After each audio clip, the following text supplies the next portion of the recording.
We're starting a little late here. Oh, I'm sorry. We're doing a little switching around. This is my fault because I requested earlier today, without informing anyone else in the committee, that I was going to be sitting next to Dr. Auger. And I'll explain that later. But anyway, today is Tuesday, April 24th. This is the North Kingstown School Committee business meeting. And so if we could call this meeting to order and rise and say the Pledge of Allegiance. I pledge allegiance to the flag of the United States of America and to the republic for which it stands, one nation, under God, indivisible, with liberty and justice for all.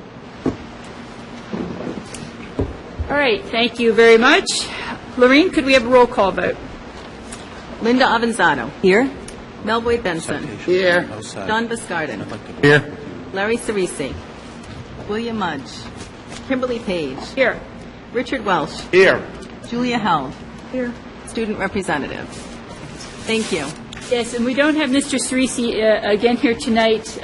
He is still recovering from his operation. I did give him a call today just to inquire how he was doing. So, anyway. Maybe a little bit before he gets back on his feet. All right, Lorene, could we do calendars? April 25th, Policy Subcommittee meeting, 11 a.m., Central Administration Building. May 3rd, Wellness Subcommittee meeting, 3:30 p.m., North Kingstown High School, Cafeteria Staff Lounge. May 8th, School Committee Work Session, 7 p.m., North Kingstown High School. May 14th, CELAC meeting, 7 p.m., Central Administration Building. Thank you. All right, so next comes the fun part of our meeting. We're doing some presentations and recognitions. Mr. Welch will be up here along with the rest of us.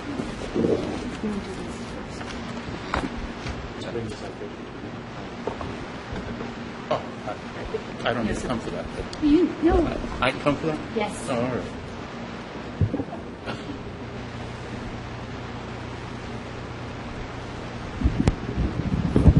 Mrs. Page.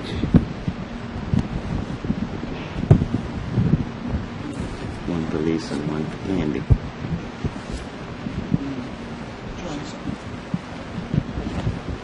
Well, good evening, everyone.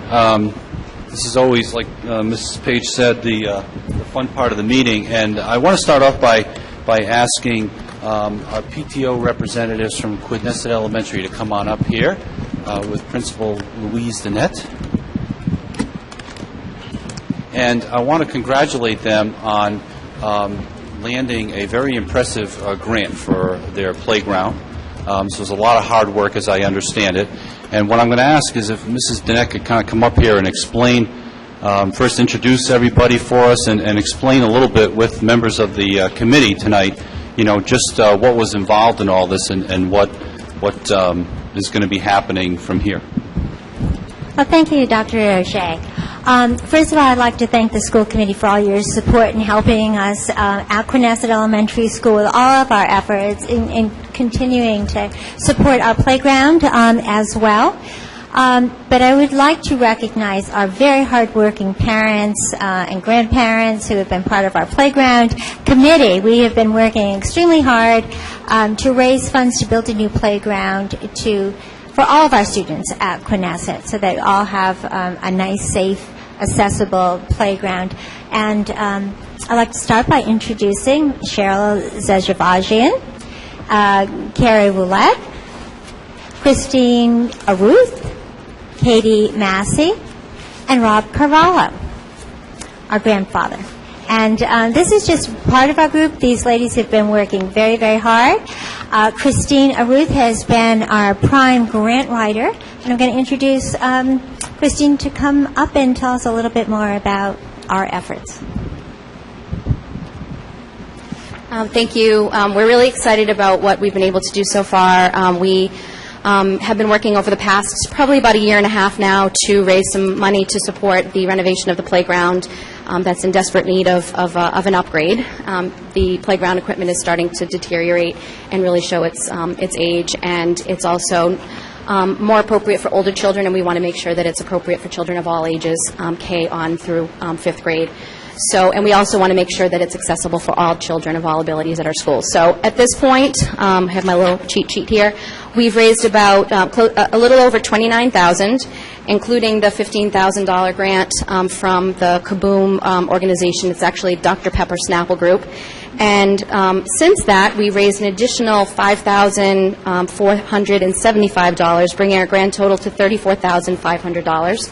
And we are about $9,500 away from our target. So we're still continuing to work really hard. We are approaching local businesses and the community and trying to get the remaining money so that we can put our playground in. And we're scheduled to do a community build on July 21st, which is a Saturday, at the school, and we'll put the playground equipment in that we've been able to leverage funds for, and we're working with O'Brien and Sons, who we know works very closely with the North Kingstown community, and Ned Draper's been really helpful to us with that as well. So I know Ned's somewhere over there. Hey, Ned. So we really thank you for your support, and we're really excited to be able to do this. Great job.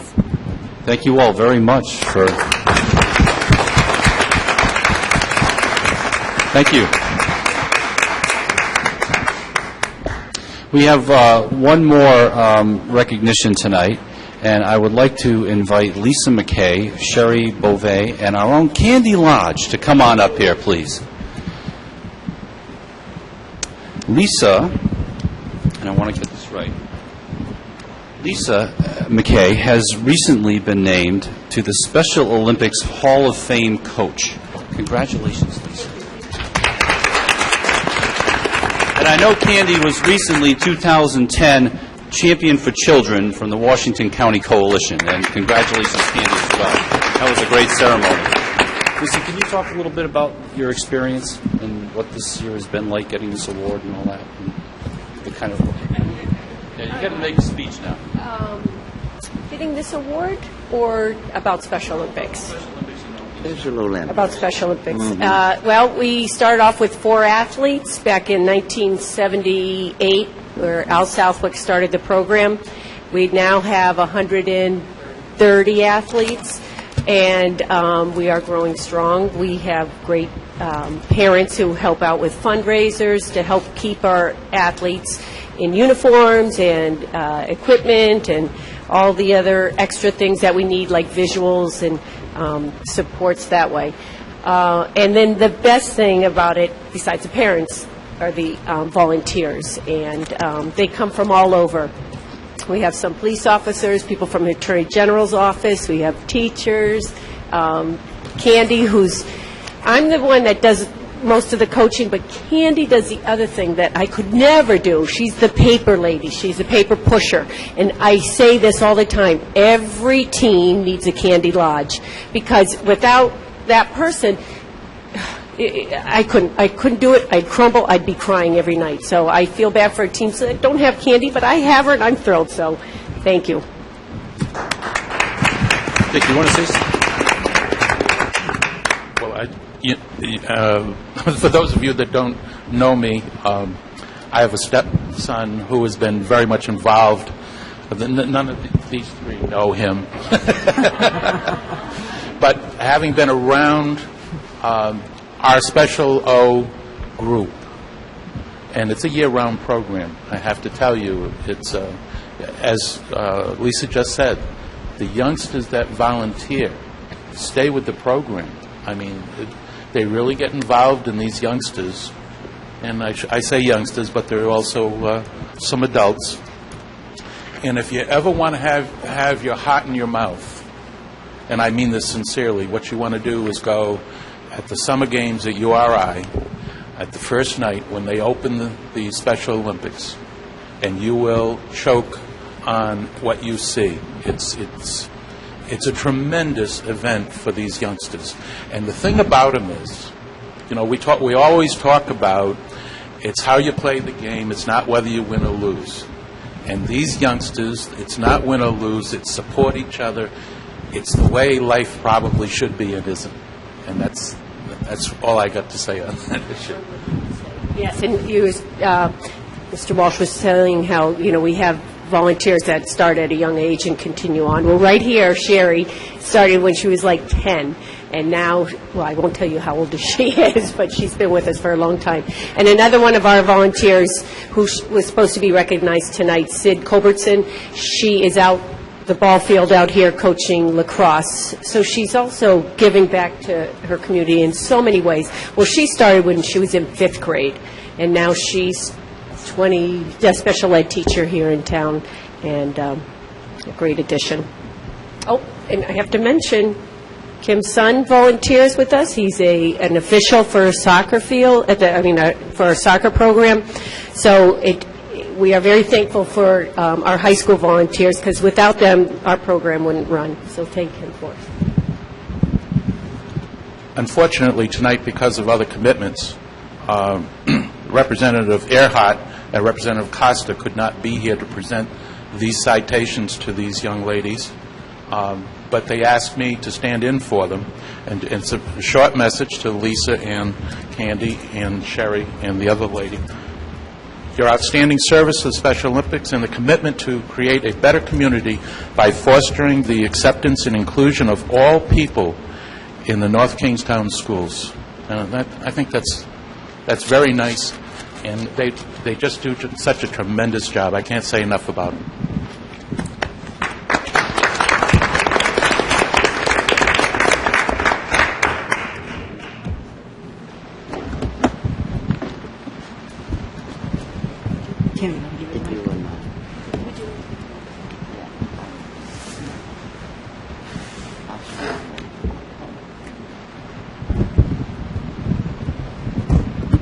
I really was going to speak anyway, but I have to say that Candy and Lisa has done tremendous work. One of my neighbors started at an early age, and now he's giving back, Jacob. And I remember the first Olympics you went to, and one of the good things the General Assembly did was he gave you money for your first jackets. We got money for your first jackets. And I can't say enough for all of you, because the children that you work with, they are so enthusiastic. Even with the bowling team. My little buddy who's artistic, he bowls on Saturday. And the parents work with him, so I don't think we can give them enough recognition, because their work spills over into the schools. It all goes together to make a healthy learning community. So congratulations to you and Candy.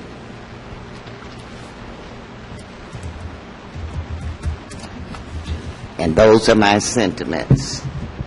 Thank you, Dr. Thank you. Don't go away yet. We have lots of people who wanted to say thank you to, and also from the Senate.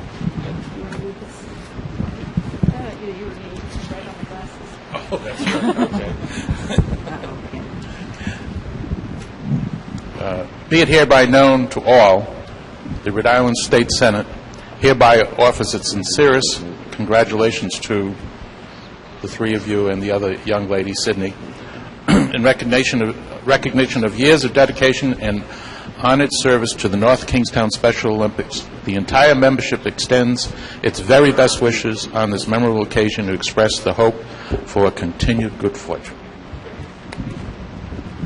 Yeah, I think we're trying to convey that we can't say thank you enough for all the work that all of you do for a population that sometimes doesn't always have the recognition. So thank you very much. We appreciate it. Mr. Welch went out of his way to make sure all of Rhode Island says thank you to you. He's our friend at the State House.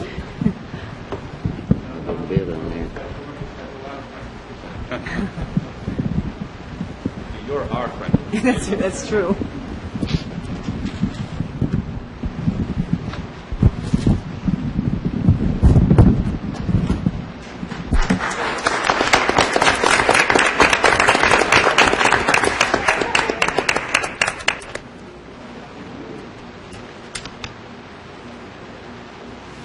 Congratulations.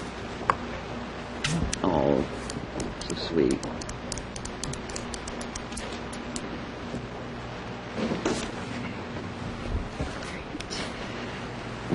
All right, so thank you for the presentations. We now have citizens' comments. Just for a quick reminder, we had 2 people sign up for citizens' comments. It'll be first Richard August, and then it'll be Sharon Schubert. We ask that you state your name and your address for the record, and we do ask that citizens' comments, while we're not real tight on the time, we ask that you keep them to 3 minutes. And as a reminder, also, during citizens' comments, this is time for the citizens to comment, but we won't necessarily be answering back or responding. It is for your time to tell us what you think. So, Mr. August.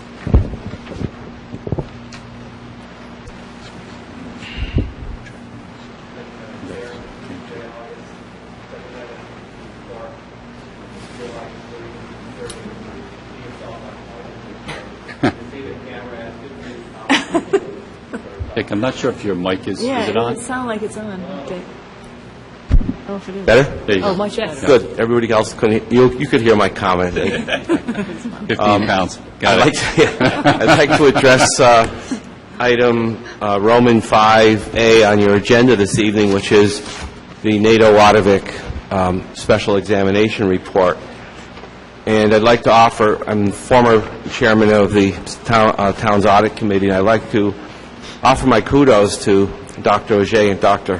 Humboldt for taking what could have been somewhat of a disastrous situation and turning it around very nicely. I think if you read the report, you'll see that many of the schedules and matrices that are in that report are the work of the central administration and not the audit firm.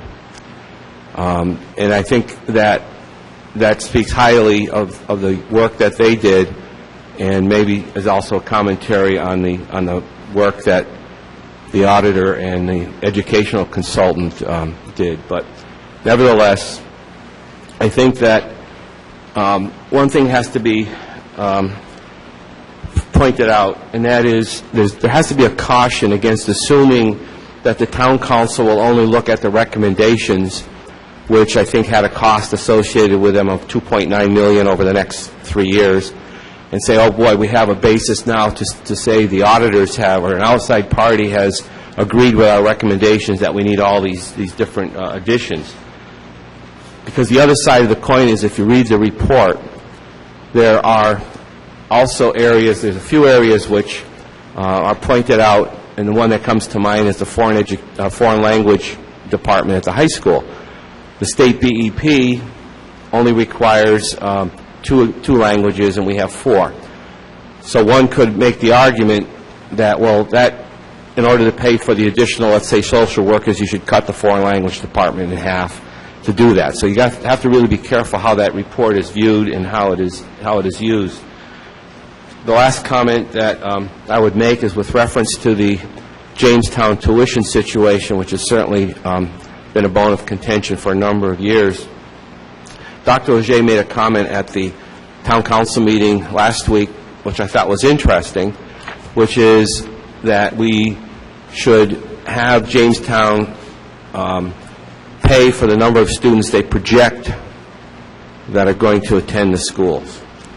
And I think that's an excellent idea. In fact, I would even carry it further and say that as of February 15th, Jamestown has to commit to us the number of students they're going to send to the high school.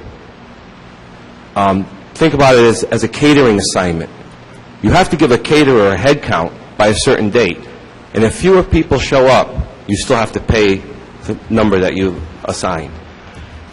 North Kingstown School Department and this high school prepares to accept a certain number of students from Jamestown. And if there is a decline in that number and there has to be reassignment of teachers or teachers let go, they have to be notified by March 1st. Jamestown should pay for the number of students they project as of February 15th each year, which will also aid our budgeting. And there also should be the proviso that if more students show up, they have to pay for the actual head count that comes, because we have to adjust to accommodate the additional students.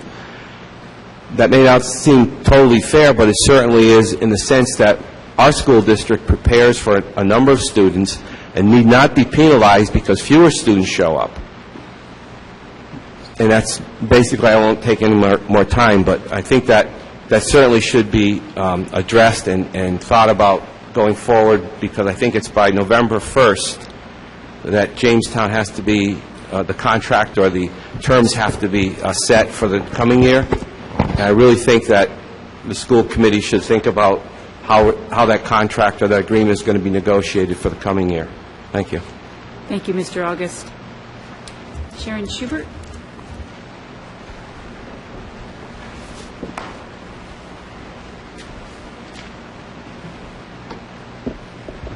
Hi, Sharon Schubert, 530 Annaquatucket. Long time no see.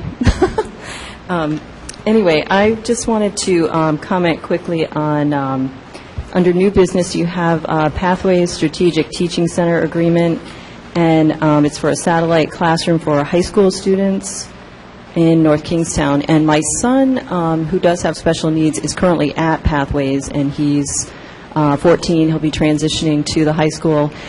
This is the first I've heard of it, and I just wanted to, I mean, it could be a great thing, obviously, but my concern was how much information you have as a school committee and how much input we were able to put in as parents about what was needed. Or so I did write to Andrea Chait, who's the director, and she mentioned that it would be similar to their Cranston satellite school, which, again, I'm not really that familiar with what their agreement is as far as extended school year, the nurse supports, the adaptive PE support, the staff support for the classroom. I'm really not familiar with all of that.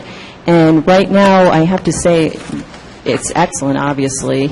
My son is really well supported, and I would like to see that continue. Obviously, if it's supported and run by Pathways, I'm assuming it's going to be similar, but the details, again, are what's not clear. So I just want to make sure that when you consider it, consider the where is the classroom going to be?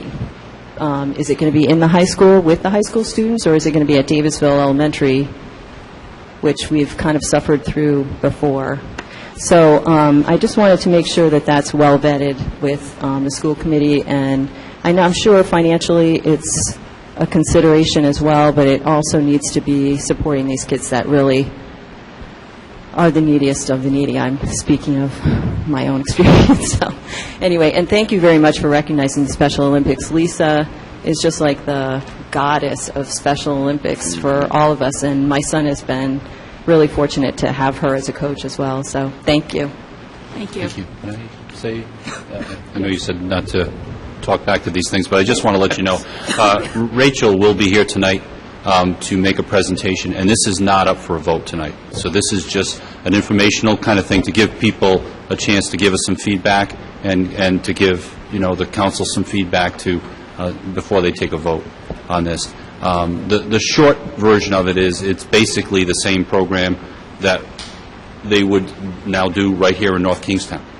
And the place would be where Lynx currently resides, right behind the central office building. So, but Rachel will go through all the details on that. And so,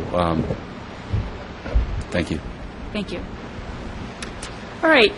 Is there anyone else who would like to speak? Because this is a business meeting tonight, so this is the only time we take citizens' comment during the business meeting is right here at the beginning. And seeing no one leaping forward to the mic, my guess would be that is all of our citizens' comments. So we now go to the superintendent's report. Thank you. I have a couple of things. First, I just want to address, I've gotten a couple of inquiries from people asking about the annual report that was put out and what was perceived to be a lot of district money being used to advertise for the bond. I want to point out that the district report was something that I had been working on. Mrs. Page has been working on that with me as well, knowing of a similar format from your hometown, or My parents' your parents' hometown.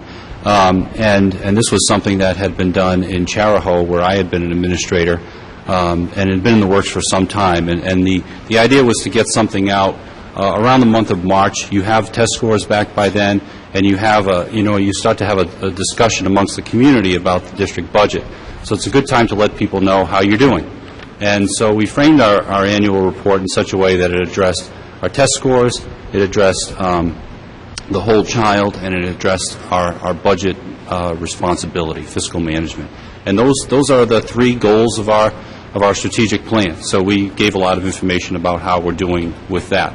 As far as the cost of that, it was roughly $1,300 in postage and about $1,400 in printing. That is within my discretion as a superintendent. I need to come before the school committee for items more than $5,000, but this didn't rise to that. Any part of that, there was a small part of that advocated for the bond. I paid for that myself.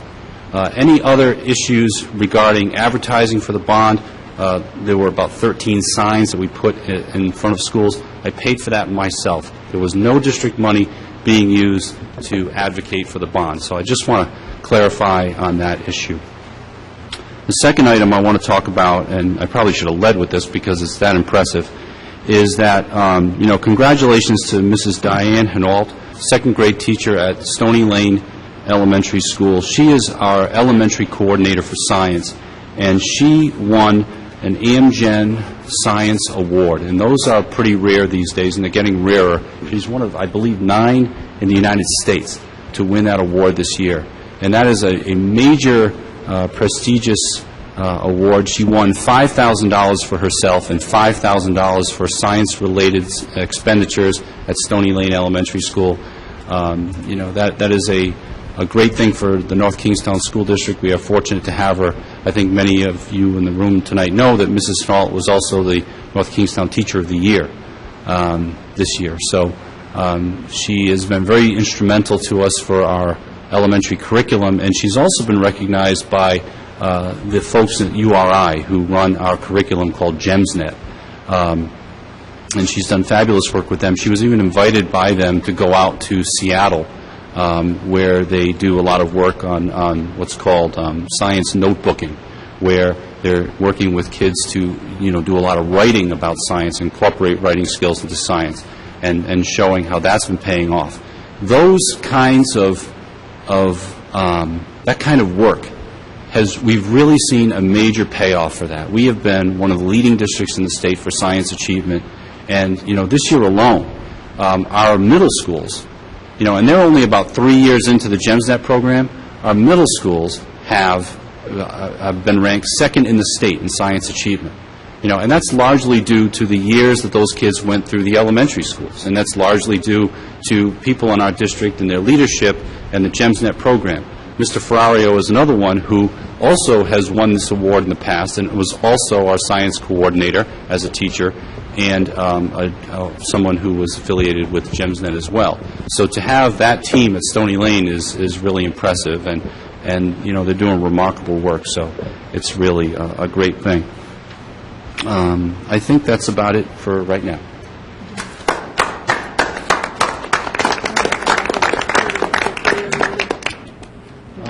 Go ahead.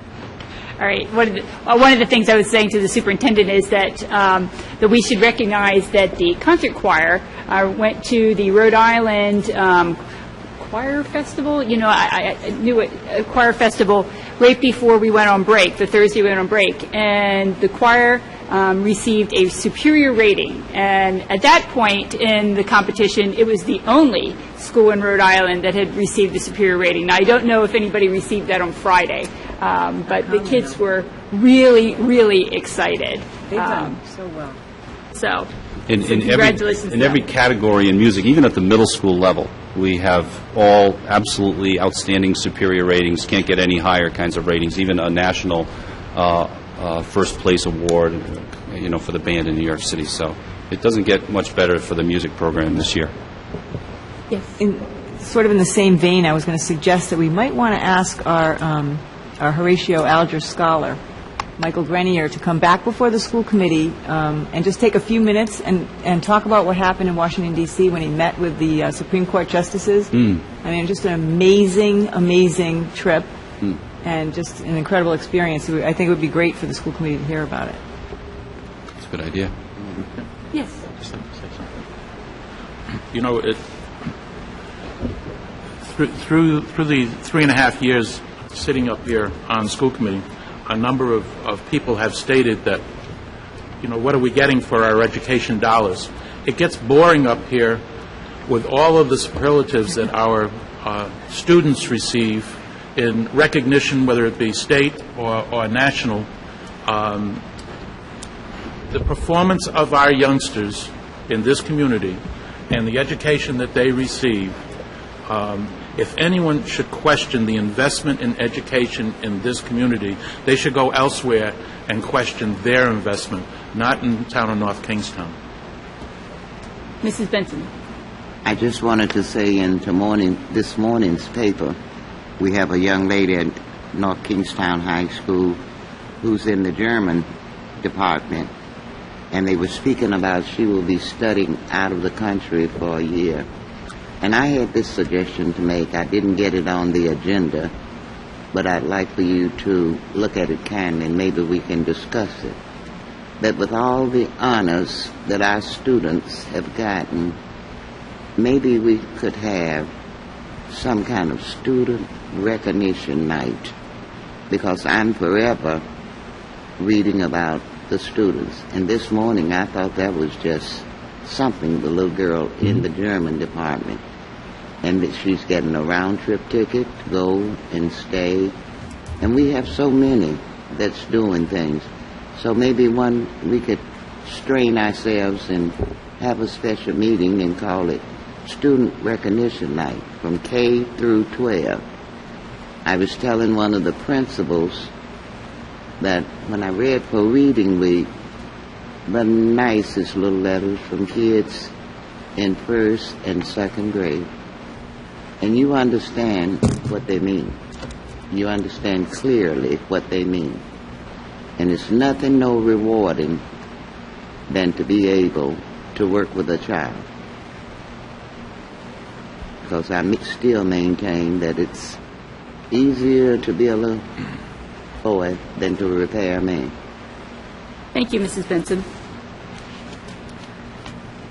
Okay, so now if there's nothing else in the superintendent's report, we're moving into the routine items with our executive session. Lorraine, do we have any votes to disclose from our executive session tonight? Just one. Did you want to seal the minutes first? Motion to seal? So moved. Second? All those in favor, say aye. Aye. Aye. All those opposed? Motion passes. Thank you. And there was one motion made by Dick Welch to adjourn executive session and go into open, seconded by John Viscarden, and it passed 5-0. Thank you. Thank you. All right, now we're at the consent agenda. Are there any items to exempt from the consent agenda? Make a motion to approve the entire consent agenda. Do I have a second? Second. Is there exemptions? If there are no exemptions, I'm laughing because this doesn't happen very often. So, Just do it, please. okay. Why don't we take a roll call vote, Lorraine? Linda Avanzado. Yes. Bill Boyd Benson. Yes. John Viscarden. I'm sorry. This is to approve the entire consent agenda. I understand that. I realized I wanted to make an exemption. Possible to back up, or have I? You gone too far, Mary Ann? Can you back up? Do you just need information on something? I wanted to make a suggestion for future regarding E2, request for approval of coaches. Can we pass the consent agenda and then have you come back and make your suggestion? Yes, that's fine. So, Mr. Viscarden, how do you vote? Yes. Kimberly Page. Yes. Richard Welsh. Yes. Motion passes unanimously. Thank you. Mr. Viscarden. I would like to, I find it, as far as request for approval of coaches, first let me say I have no problem with it going on the consent agenda and passing. I would just like to know if in the future that we could have the coaches on the agenda before the sport actually commences. Every year, the sports pretty much commence the same time every year, so I would like to be able to discuss the coaches and anything involving payment of the coaches before the sport actually commences. So if there's any confusion, we can get it squared away beforehand. I just want to point out that that is our goal, and most of the coaches are there before. I don't know all of the details about why these particular coaches are a little late. They are, one's a volunteer and one is funded through private funds, so that may be that they came on later. And Ned, maybe you can help me with this. We do this just to make sure that we have all of our paperwork in line. Correct. Yeah. The committee needs to appoint for audit purposes, but I do know that committees in the past have asked, why can't we see the coaches in advance? And sometimes there's timing issues, but... I don't know the exact details. Mr. Marcello would probably know best about why these are a little later than the rest of the group, but I agree with you. That's our goal. Yes, Mrs. On that same agenda item, is it possible to have the amount when it is funded by private funds? We've been all over this before. You don't want that because you don't want to be approving whatever the funds are that the person is getting. So you certainly don't want that to be on the agenda. We've had this conversation so many times. I don't want to... It's not money coming out of the budget. It's Okay. We've tried everything with these volunteers, We're private approving funded. the person being on the field and the personnel aspect of it. Okay. All right, are there any other questions? All right. I just want to, I was going to introduce Michael Waterman, but now I'm going to congratulate Michael Waterman because you just approved him as the new assistant principal of Wickford Middle School. So congratulations, Michael. And I'm also going to introduce you as well. Mr. Waterman, came very highly regarded to us, and Dr. Humbert was in charge of the search committee. I'm going to ask her to say a few words about him, but I just want to say how impressed I was in the process. I know over 40 candidates applied for this particular position, and just to say that, you stood out amongst that group, which was a very impressive group. It says a lot about you, Mr. Waterman. So congratulations, and we're thrilled to have you. Dr. Humbert? Well, it's my pleasure to welcome you, Mr. Waterman, to our administrative team. I want to first also thank the committee. It was a very rigorous process. As Dr. Auger said, there were quite a few applicants, and so the screening process was extensive. They were very dedicated and extremely serious in their approach. And they were also very unanimous in their reception of Mr. Waterman. And so I just wanted to read a quote from one of the recommendations from the principal from Bain Middle School, who is a friend of mine, Tom Barberi, and so I respect him very much. And this is what he had to say about Mr. Waterman. Mr. Waterman's character is one of morals, ethics, professionalism, and family values.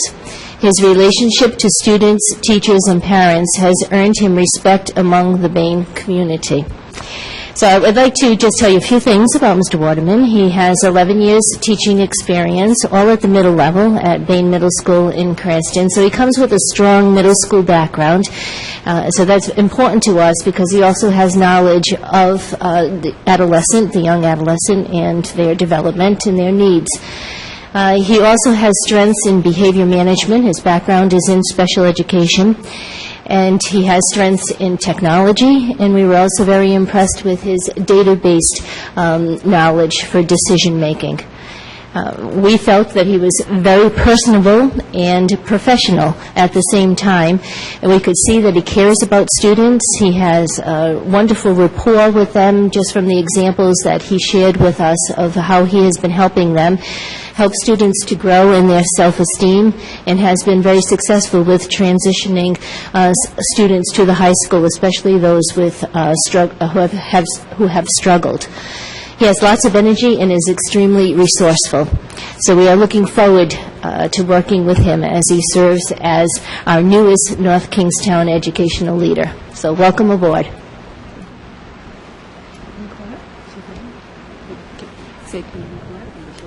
Come on up, let's shake your hand.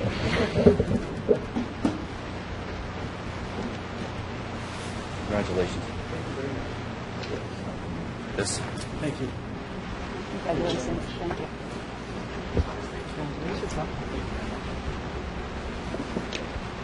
Congratulations, good luck.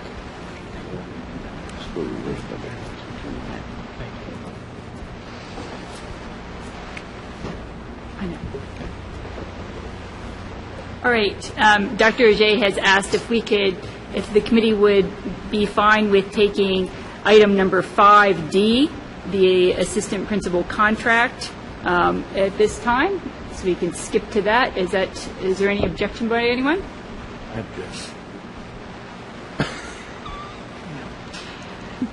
Is there any questions about the contract? And if not, do I have a motion on the contract? Mrs. Benson. I make a motion that we give Mr. Waterman the contract at Dr. O'Jay's suggestion. Thank you. Do I have a second? Second. All right. Is there any discussion on the motion? Yes, Mr. Biscardin. I think it's important for, and Dr. Ajay, you explained this to me and others, if you could explain to everybody how you came about. Sure. The justification for The district has a policy for some years now known as GCB, in which administrative and director salaries are posted as kind of an index item off of a top step teacher who has a certificate of, what's a CAG? Certificate of Graduate Studies, yes. And also a department head at the high school. That's a pretty standard thing. Most districts have something in that regard. When I was an assistant principal, I was also paid according to an index chart similar to that. Because Mr. Waterman has not been an administrator, he comes in at the lowest level for an assistant principal right now, and that number is posted here. And that's how we went about this. Is there any other discussion on the motion? Mrs. Avanzato. I just wanted to note that I heard from some community members that they were happy with the search committee. They said there was a really broad search committee and a lot of parental involvement as well. And they noted that they were really pleased with that the community had a lot of input in the decision-making.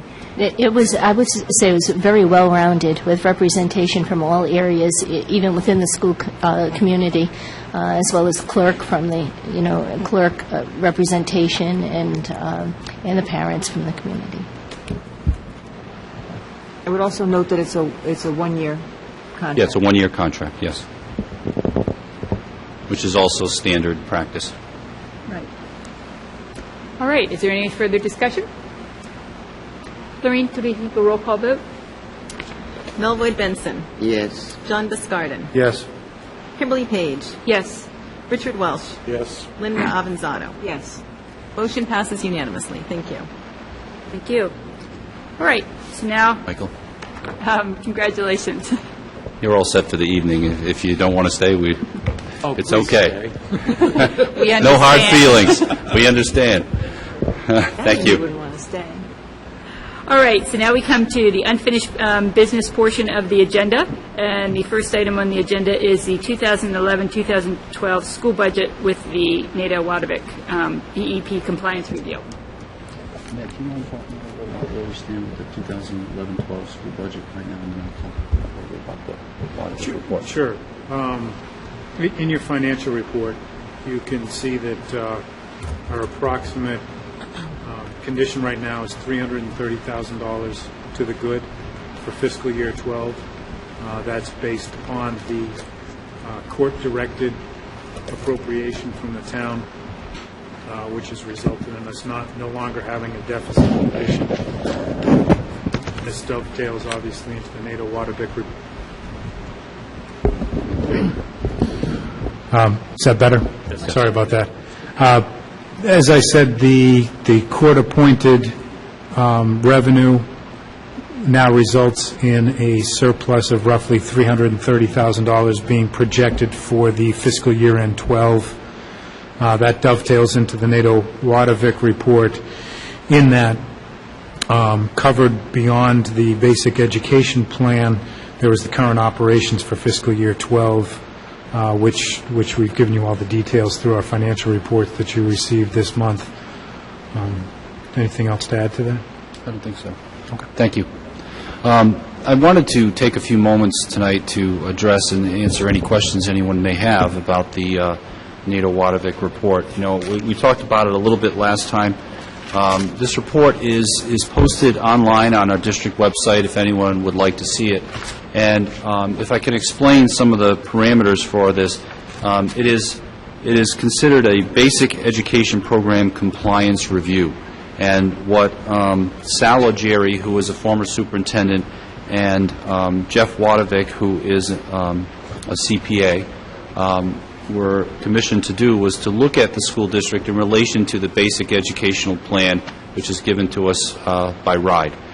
They asked Dr. Humbert and myself and Mrs. Santa to look closely at all of the different line items of the basic educational plan as dictated by RIDE and talk about how we felt we were in compliance or not feeling so comfortable with compliance, that sort of thing. And what we recommended in order to feel comfortable that we are in compliance with all of the different indicators on the BEP. The report came back to us. The first few pages are some findings that they have. As Mr. August mentioned, they talk a little bit about the way we would go about the tuition payments with Jamestown. They also talk about budgeting the amount of state aid, and their recommendation sounds like that they would recommend based on the prior year, so as not to run into an area where we project and find out that we're lower than a projection. And a few other items about Medicaid, just observations really, not necessarily a lot of recommendations in the front area. They did talk about, issues that we've talked about a lot on this stage. The issue with the cafeteria program being something where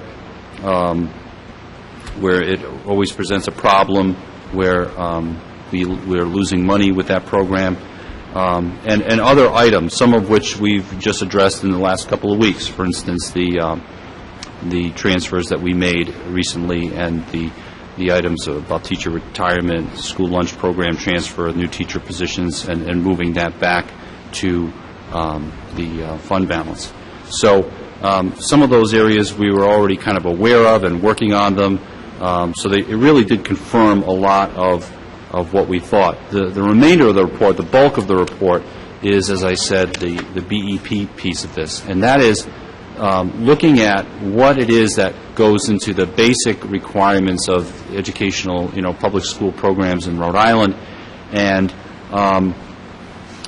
the report we put together, it goes over about 3 or 4 pages here of different sections, everything from overseeing facilities to IT, human capital, psychological services, grading and reporting, assessment systems, guidance, safe schools, social services, the gamut, everything the school systems provide. And, it was our feeling that for facilities, for instance, we felt we needed roughly $6.4 million. That was the item at the time, was the bond. And fortunately that passed, so that item is taken care of. The remaining educational items, everything from curriculum items to grading and reporting, safe schools, mental health services, social services, IT, human capital, all of those different factors, there's probably about 15 to 20 of them or so, it came out to roughly $4 million of what we feel that we would need that much to help us to be fully in compliance with the BEP.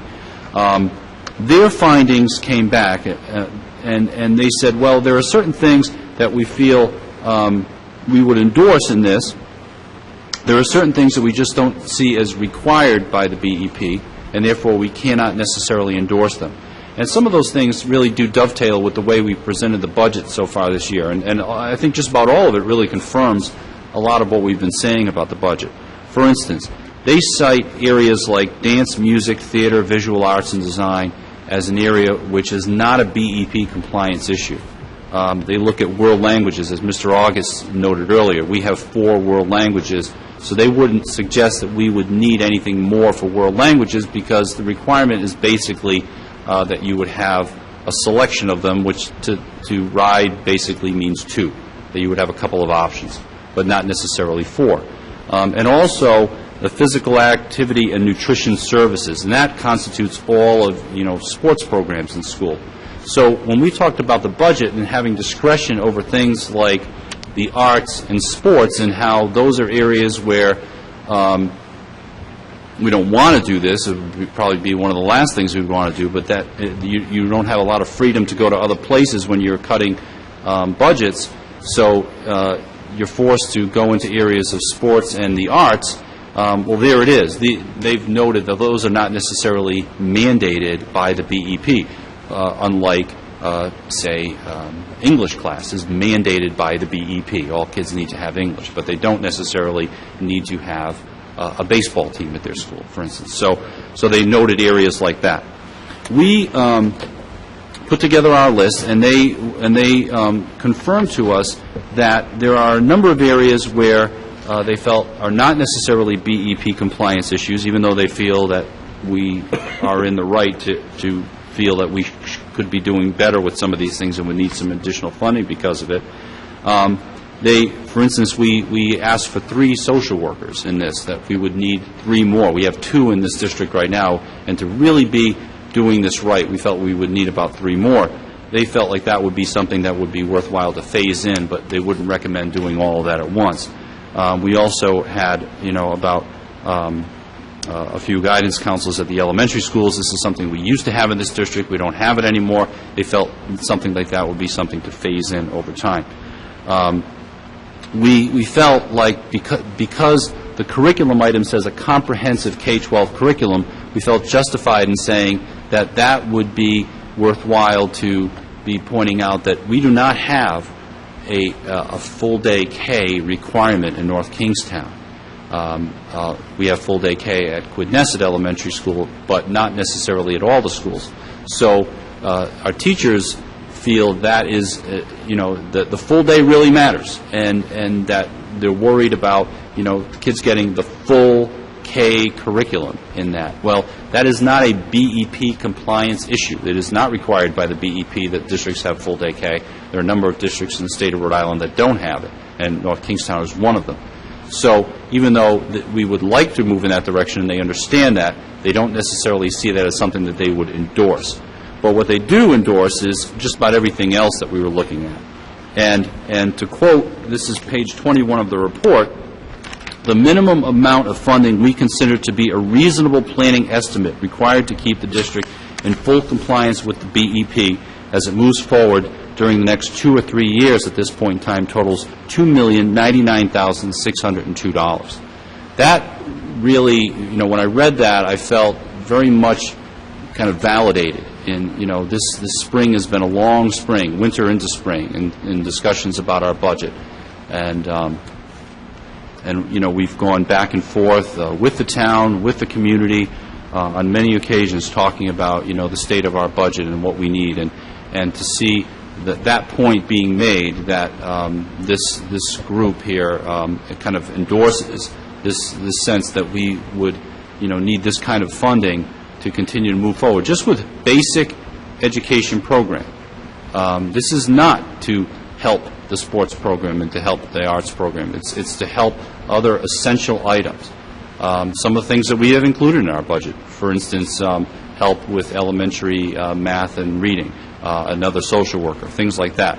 So there's kind of an endorsement in this for those kinds of things, which I see as very helpful. I certainly understand, the town's predicament right now in the way it has to make decisions about funding, but I see this as definitely an endorsement toward, supporting a 4% increase, which doesn't even get to that number, much less this would be a number based on just where we are now. The number that we have, the 4% increase, already, when you include the increased costs of basic items like fuel and Blue Cross and those kinds of things, that actually forces us to go backwards by about $1.4 million. So there's a lot of cutting going on.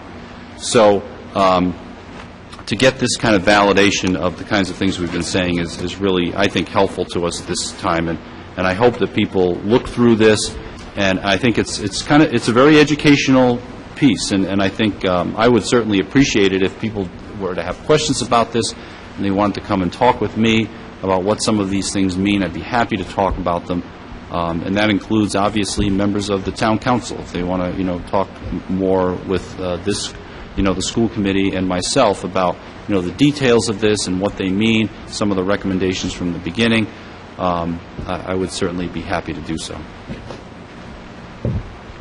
Well, I'm sure we all have something we want to say about this, so why don't we just go down the table, and so each person, if you have a comment or a question, can ask it. And, Mr. Welch, we'll start off with you.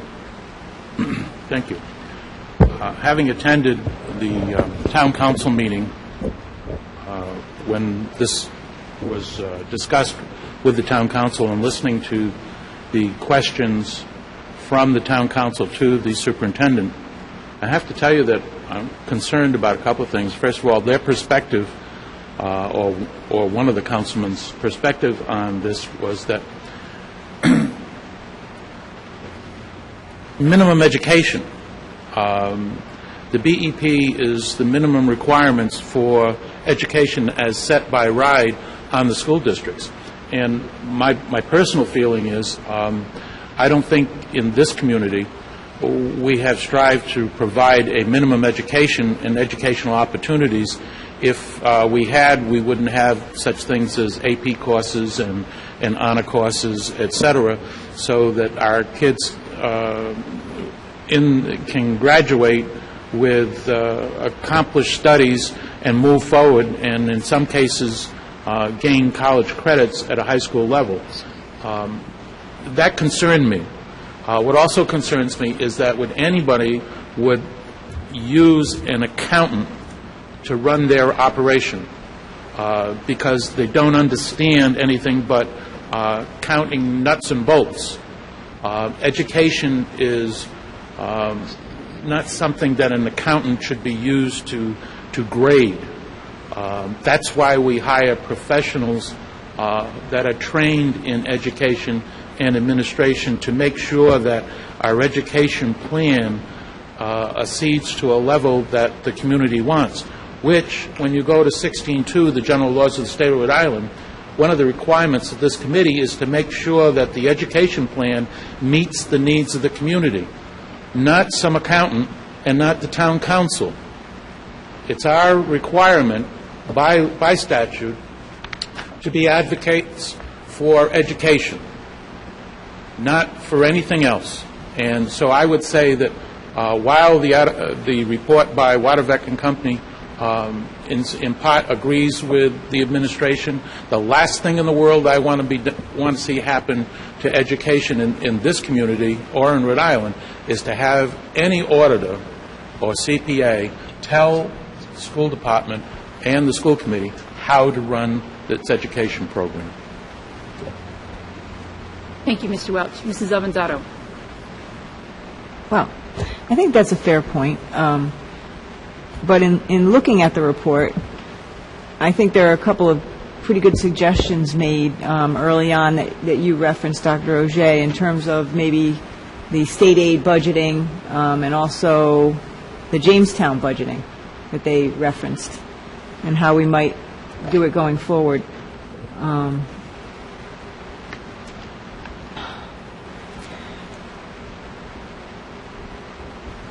Aside from that, I have a concern about the report is dated on February the 13th. And we've been looking for this report for weeks, months now, and didn't have it in a timely fashion for when we needed it with our meeting with the town council.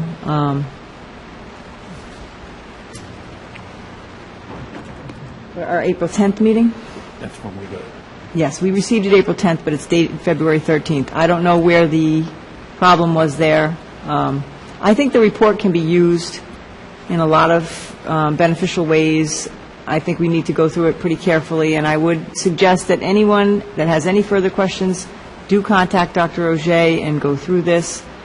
I do think it provides some guidelines for us that we can look at. I do agree with you, Mr. Welch, that it's the school committee's job to make those decisions, but this could be a guide in some ways. That's all I have. Thank you, Mrs. Avanzato. Mr. Buscardin.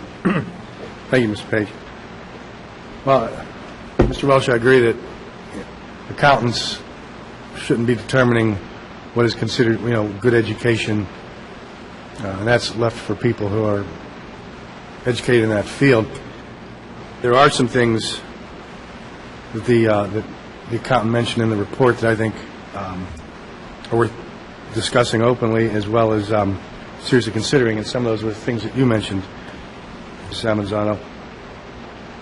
One of the accounting things, we talked about this earlier, was how we anticipated savings on the ESP contract negotiation that never happened.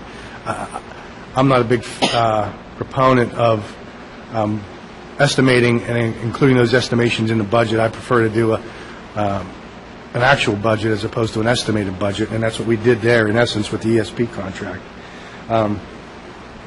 The other portion of it is using fund balance transfer to cover the school lunch the school lunch shortfall.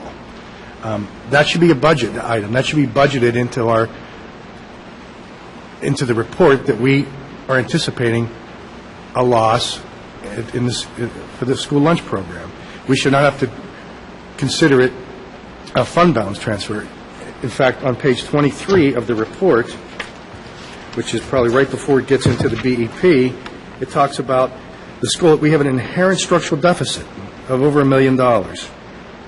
And if we continue, and the school does not have enough reserves to continue appropriating going forward. And a lot of those things, I think, can be changed if we simply improve on our accounting methods. As far as the Jamestown tuition, I think Mr. August's suggestion was a worthy one. The state aid shortfall, that's another good suggestion. If we budget it that way, it won't appear as a negative line on this particular line item. Those are things concern me that I think is just a procedural change in the way we view our budget, and that will help clean it up a lot. And regarding BEP and what we should have and we shouldn't have, there are also ways to go about that where it really won't incur any more costs. For example, if BEP says we should only have 2 languages and we have 4, maybe we don't trim it back to 2, maybe we roll it back to 3, and they take those savings and push it into something that the BEP says we need. For example, the social workers, Dr. Auger. There are ways to accomplish this, I think, by juggling what we are working with currently as opposed to increasing funds over and above what we have. And that's what I hope we can do as a school committee, is to look through this, use this as a tool, and really tighten up what we're working with so we can move forward and then give the kids what they need without asking for another arm and a leg from the taxpayers. I want to make one point about one thing Mr. Buscardin pointed out. In our proposed budget, we have at the high school a reduction, and Tom Kenworthy's not here right now, but we did include a reduction of at least a 0.8, if not more than that, of high school teaching taken away from electives, that we would increase the cap of electives, and that is exactly the foreign language thing. Okay. It may turn out, for instance, in the appendix of the report, they point out that some of our foreign language classes are those type of classes that, because they're kind of rare, you've got only, say, 10 kids that make it to German 4, that might be something that just doesn't run, or it runs every 2 years instead of every year. That's exactly the kind of thing that we're talking about doing. So we've already included that in our budget. If it turns out to be something other than foreign language, that's fine, but it may be that we're actually reducing section here and there, maybe not going to 3 languages, but fewer sections of the languages that we do have to make room for that. So, excellent. Thank you. Mrs. Benton. I read the BEP, and I got particularly interested in Chapter 12, School and School Safety. But if you notice, there's been a disarray of information coming out recently from the Department of Education concerning the BEP. Because all of us know that the BEP was written many, many years ago when Dr. McWalters was at the helm. And this section in 12 on safety and the schools, it encompasses a lot of things that Commissioner Gist has written in that would be considered minimal and major. And I noticed with great emphasis that you can put in to be exempt or give an extension on certain things related in the BEP. And I was just wanting to say to Dr. O'Jay, with the new activities that Dr. Gist has entered in Chapter 12 and 11 on the health and safety of the school, I think if we kind of took some of those, it would help us, as he say, I know it would help us because we could give the citizen a better understanding of what we really need. And one thing for sure that we need to get over that the BEP stresses from McWalters on down to the present. Seniority does not count. You want the best teacher in front of your students. That seemed to be the central point. The best student who can produce the job and engage the students. And a lot of these problems that I noticed from Dr. Gist's sheet that we are having as related to certain labor issues we are having in the district. And she speaks very much to the fact that a school must maintain the health and safety. And it goes farther in a little sheet she's got that says, give examples, you know what I'm talking about. It was in your packet concerning the BEP. And it speaks about certain things that you must have in a school, if it's not but one. But the most central thing that I got is all through the BEP. The central thing is get the best possible person in a classroom to teach a child, not by seniority. And I hope I'll be around one day when that is taken into consideration. And as far as the audit report, I haven't finished reading the whole report because you could so quickly take something out of context until you read it all. And then when I read the whole report, if I have any questions, I'll come to school committee with them. Thank you. Mrs. Held, is there anything that you'd like to comment on? No, I do want to point out that Dr. O'Jay had mentioned a couple meetings ago one of the proposals about the Jamestown tuition. I think if we can safeguard Jamestown the way that you were interested in safeguarding North Kingstown, I'm sure we're open to considering it. Two factors that come to mind immediately are we have approximately, it's usually somewhere between 10 and 15% of our student population is military families. They don't get their assignments until well after February. We have no idea from one year to the next what ages these kids are going to be, how many will be at the high school. Most school districts can absorb kids at whatever grade levels by, just putting them in classrooms.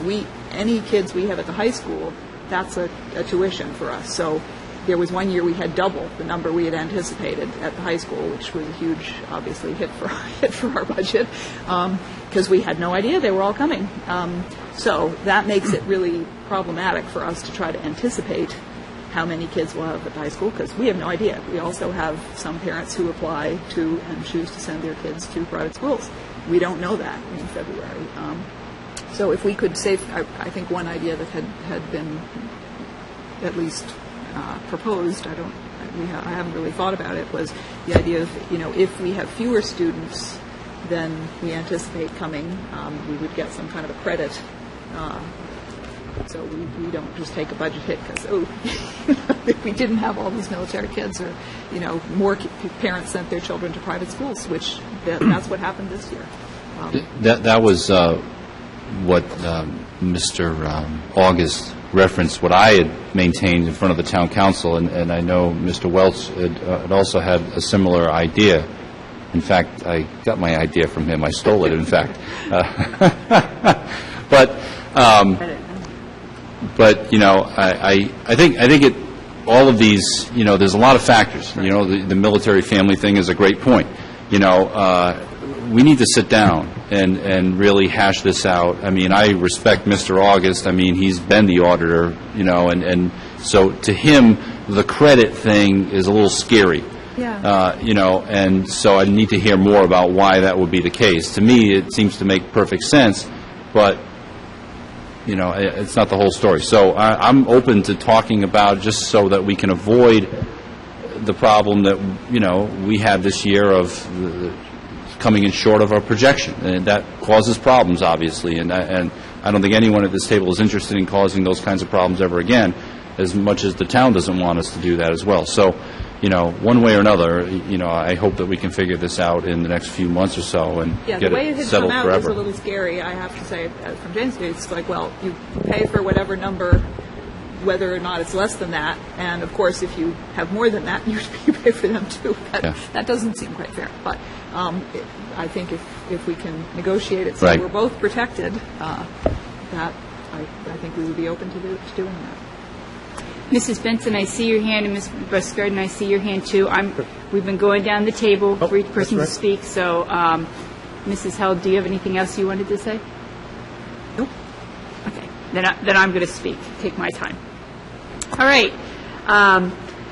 Well, I have finished reading the report, and, the sort of things that I looked at in the report were some of the troubling things were the estimates, and how were we going to get over those sort of pitfalls that we hit every year of trying to figure out our budget before we know what exactly everything is. And I thought the report does make some good suggestions, but at the same time, it's all things that we have to figure out, how can we really do this in practicality. So I'm not really sure, but I think the report pointed out that is an area where we have to delve into a little bit more.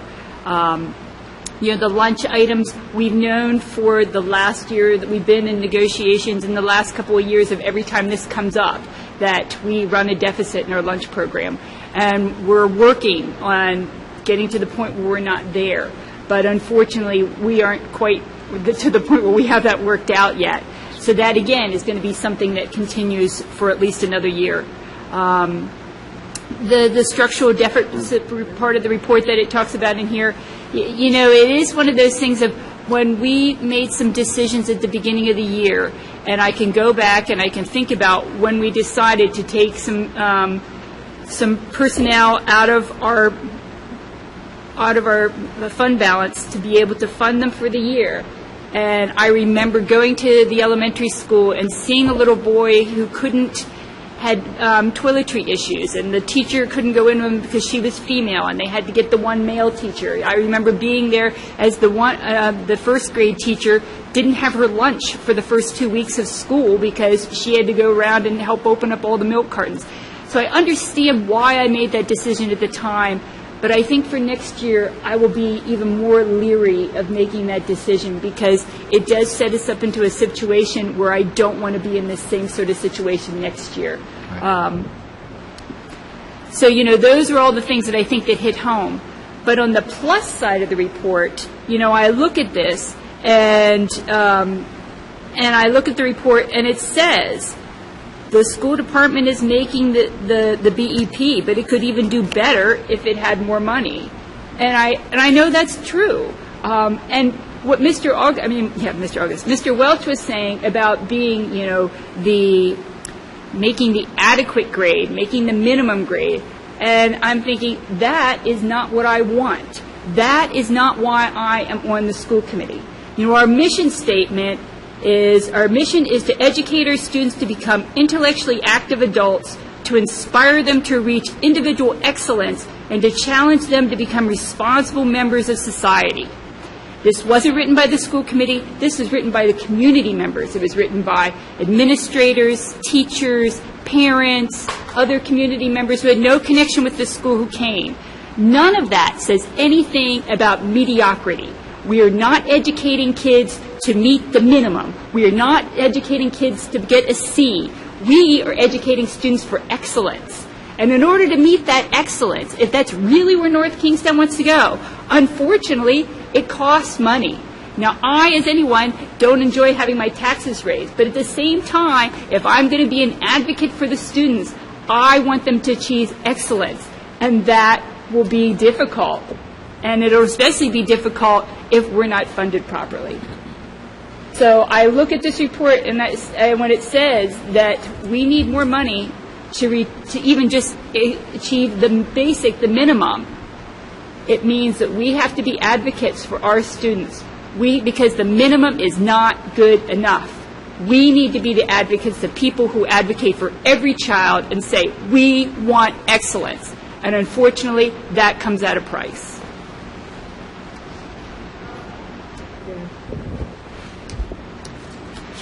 All right. That was a barnstormer. Coming down from that one now. You're still on that high, aren't you? I am, and I'm going to talk about that some more. What Mr. Welch is talking about is I went to a conference over this weekend, but I'll talk about that a little bit later. A lot of Kool-Aid. That's right. I drank the Kool-Aid. Dr. Auger, do you have anything else that you wanted to say about the budget for this year? No, I don't have anything else on that. All right. So do you want to go into the budget for next year? Anything you want to say there? Do we have anything on the budget for next year? No more than was discussed in executive relative to, I guess, there's a lot of pressure on the arbitration proceedings, and if those don't go the way that the committee wants, there's going to be some adjustments that have to be made. Mm-hmm. I would just say that, a big night is May 2nd. Next week on Wednesday, the town council takes their vote about the appropriation for the school department for the 2012-13 budget. I would encourage members of the community to come on out and voice your opinion that night. And, I think if the town council sees a lot of concerned citizens about, worried about the funding for schools, it is my hope that they will respond to you and hopefully give us the kind of funding that we are going to need to make the kind of program that Mrs. Page just spoke about. The deadline is May 2nd. Oh, I wasn't aware of that. Dick, can you clarify? Yeah, well, according to... I would have missed the whole thing. According to the way I understand it, the town council is meeting, and I would assume for the last time that there'd be any conversation from the public on the total budget, not just the school budget, on Monday, April 30th, and if they need more time, it'll be Tuesday, I believe, at 10 o'clock. But the final certification passing of the budget will be Wednesday. Okay. That's the way I understand it. So that on Wednesday there wouldn't be time for public comment, but Monday people could give more public comment. I really don't know that they will allow public comment on Monday, but if people show up and and they understand that there's people there that have something to say about the budget, I think Monday would be the night. And that was primarily my point, that I think people just being in the seats in front of them makes a difference. I think it shows that the community is very interested in this, and I know that matters to to all of us when we're up here making decisions, and I'm sure it does to the town council as well, so. All right. That moves us into the CIP bond, not future bond, CIP existing bond. Because we don't need to call it the future bond anymore. We can call it the now bond. It is not a future bond. It's the happening bond. Ned, can you talk a little bit about the bond? Sure, Phil. Being our new Buildings and Grounds head. As the committee is aware, the bond passed.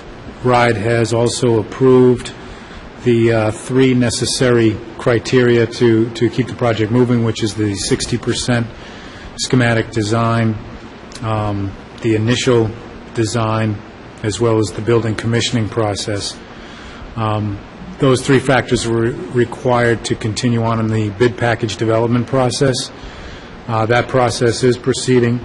At last night's facility subcommittee meeting, the details of that were covered by the architect and the public works director.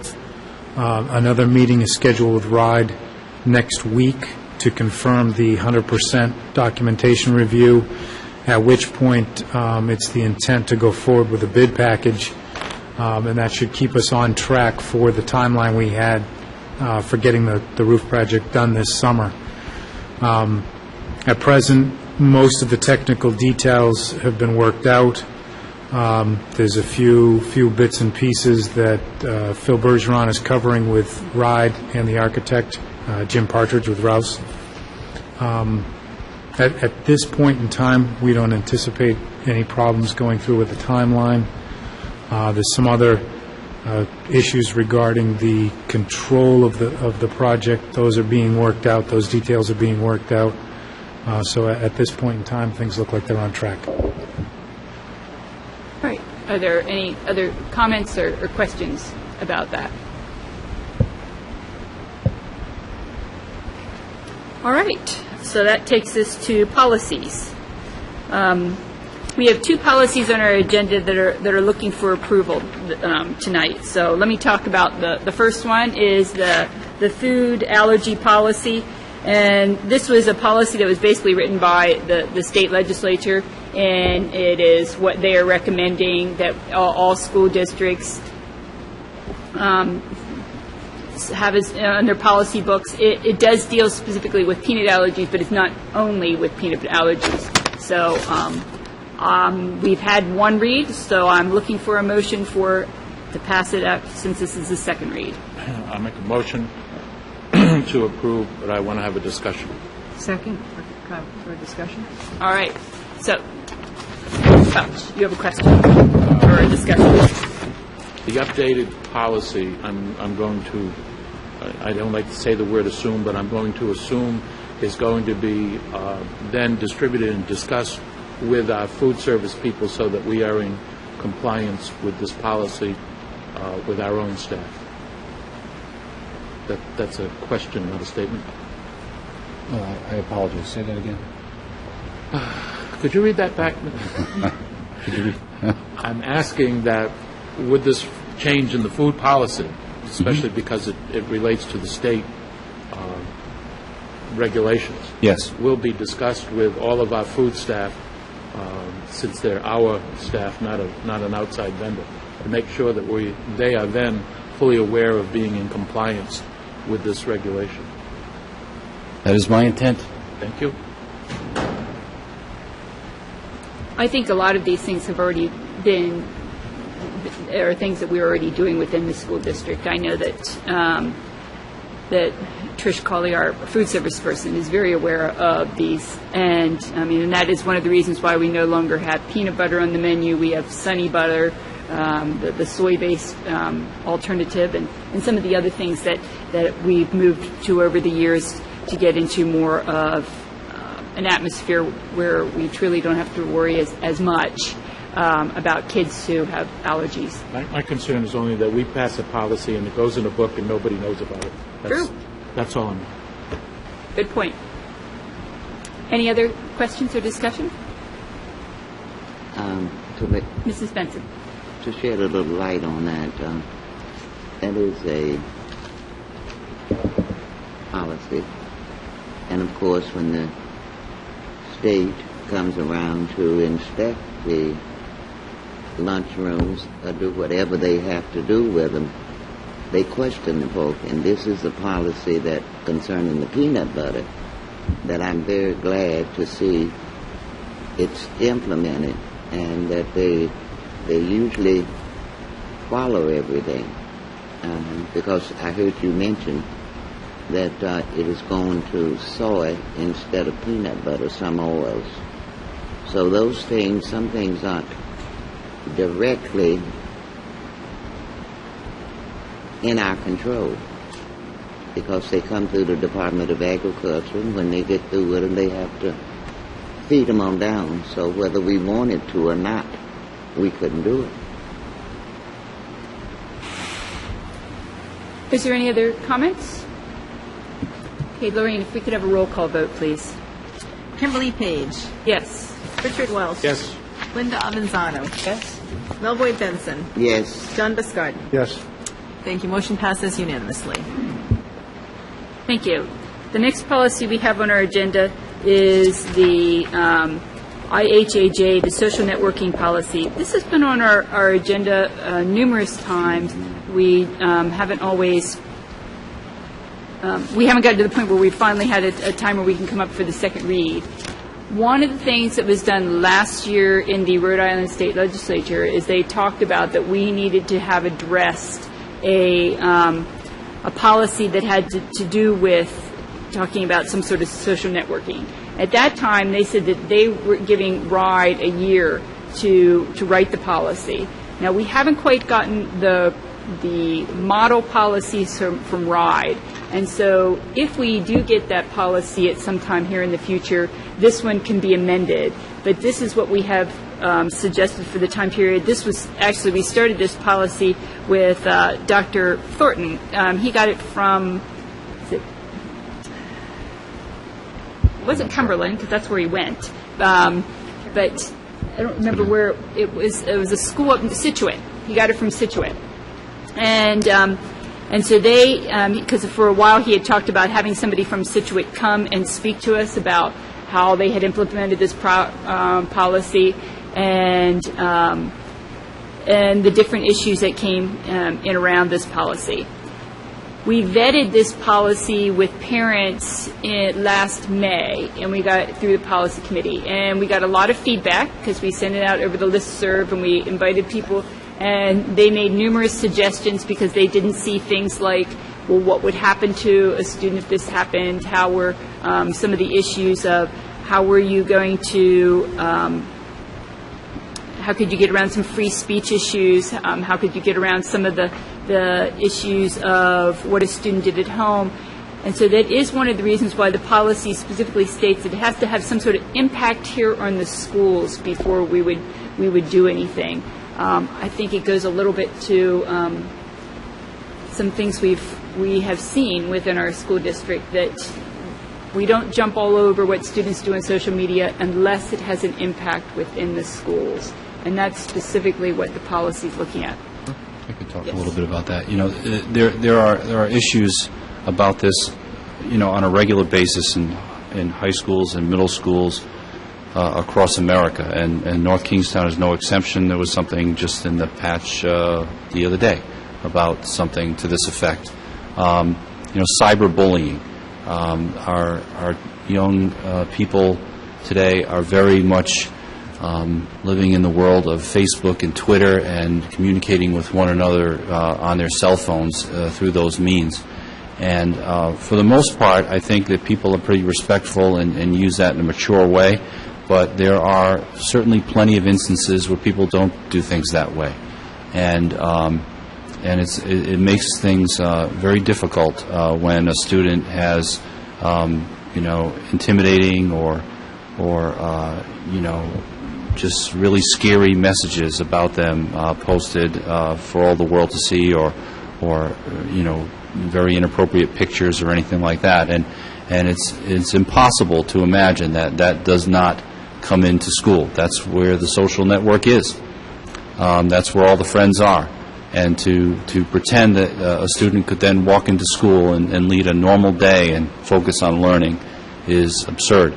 So we have situations in North Kingstown, I'm sure that it's like this all around Rhode Island and the United States, where we're forced to deal with students. And the point of this policy is that even if that Facebook transaction or that Twitter message occurred on the weekend or from home or at, nowhere near a school, that it is an issue that schools need to focus on. And that we have jurisdiction about, that is harassment of a student by another student or another group of students. And so it is a matter that we are addressing. I'm personally involved in some of these situations myself.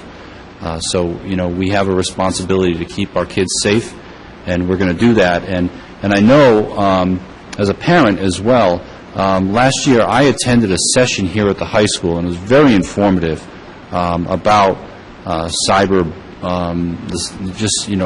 use of Facebook and Twitter, and how it is really being used in so many different ways by so many different people, and how it affects the world that our young people live in.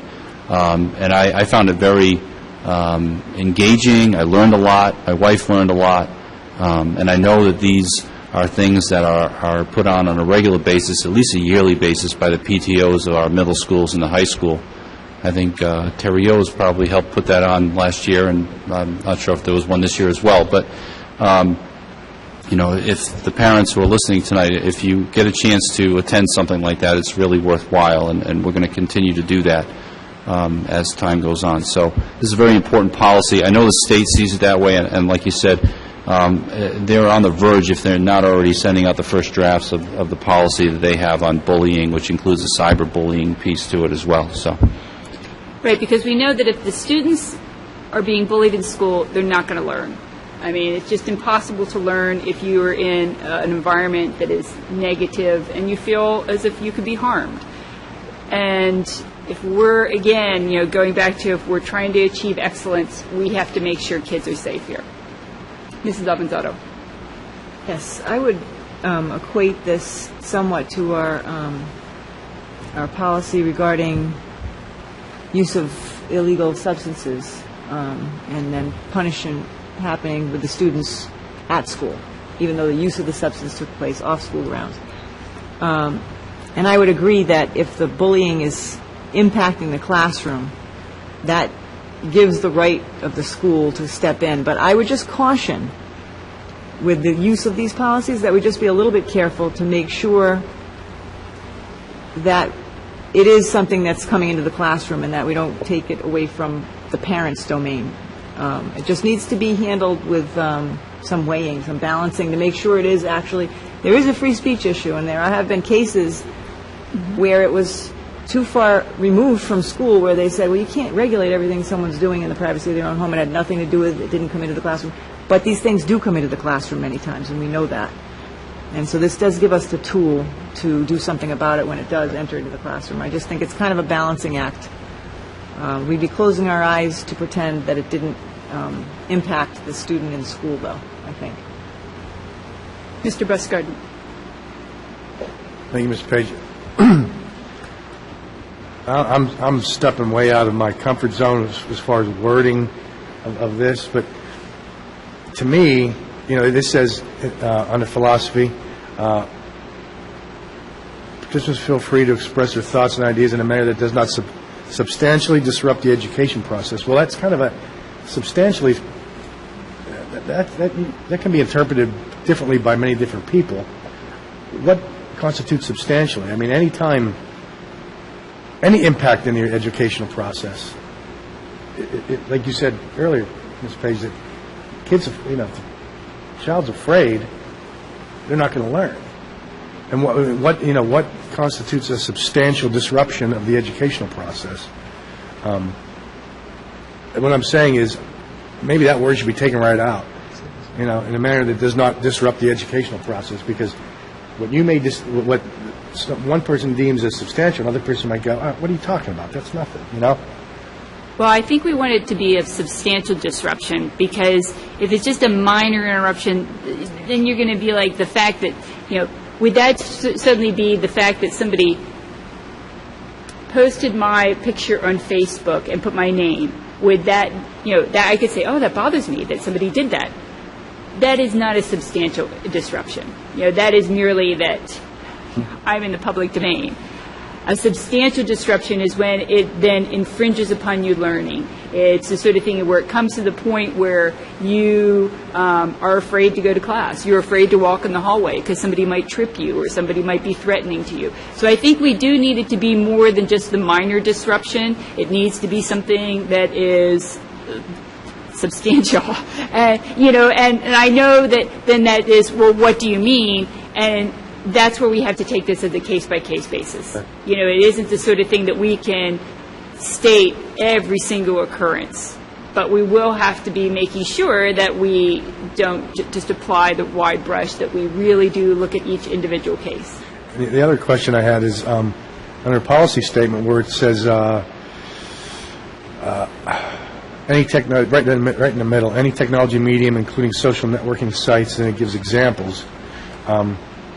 Again, I'm not an attorney, but shouldn't there be the phrase "not limited to" in there in case Facebook is no longer the medium of choice for children? I mean, I remember when MySpace, and Facebook came and made MySpace irrelevant. And and that's why we say any technology medium. Any? Okay. Mm-hmm. Yep, we say that. And then those are just merely examples of some of them at this time. Right. You're right. And part of this is, as we're meeting tomorrow in our policy meeting, our committee, that we have to take a look at these policies from time to time. You're right. If in 5 years people don't know what Facebook is anymore, then we need to update the policy. That's all. Those are my questions. Mr. Welch.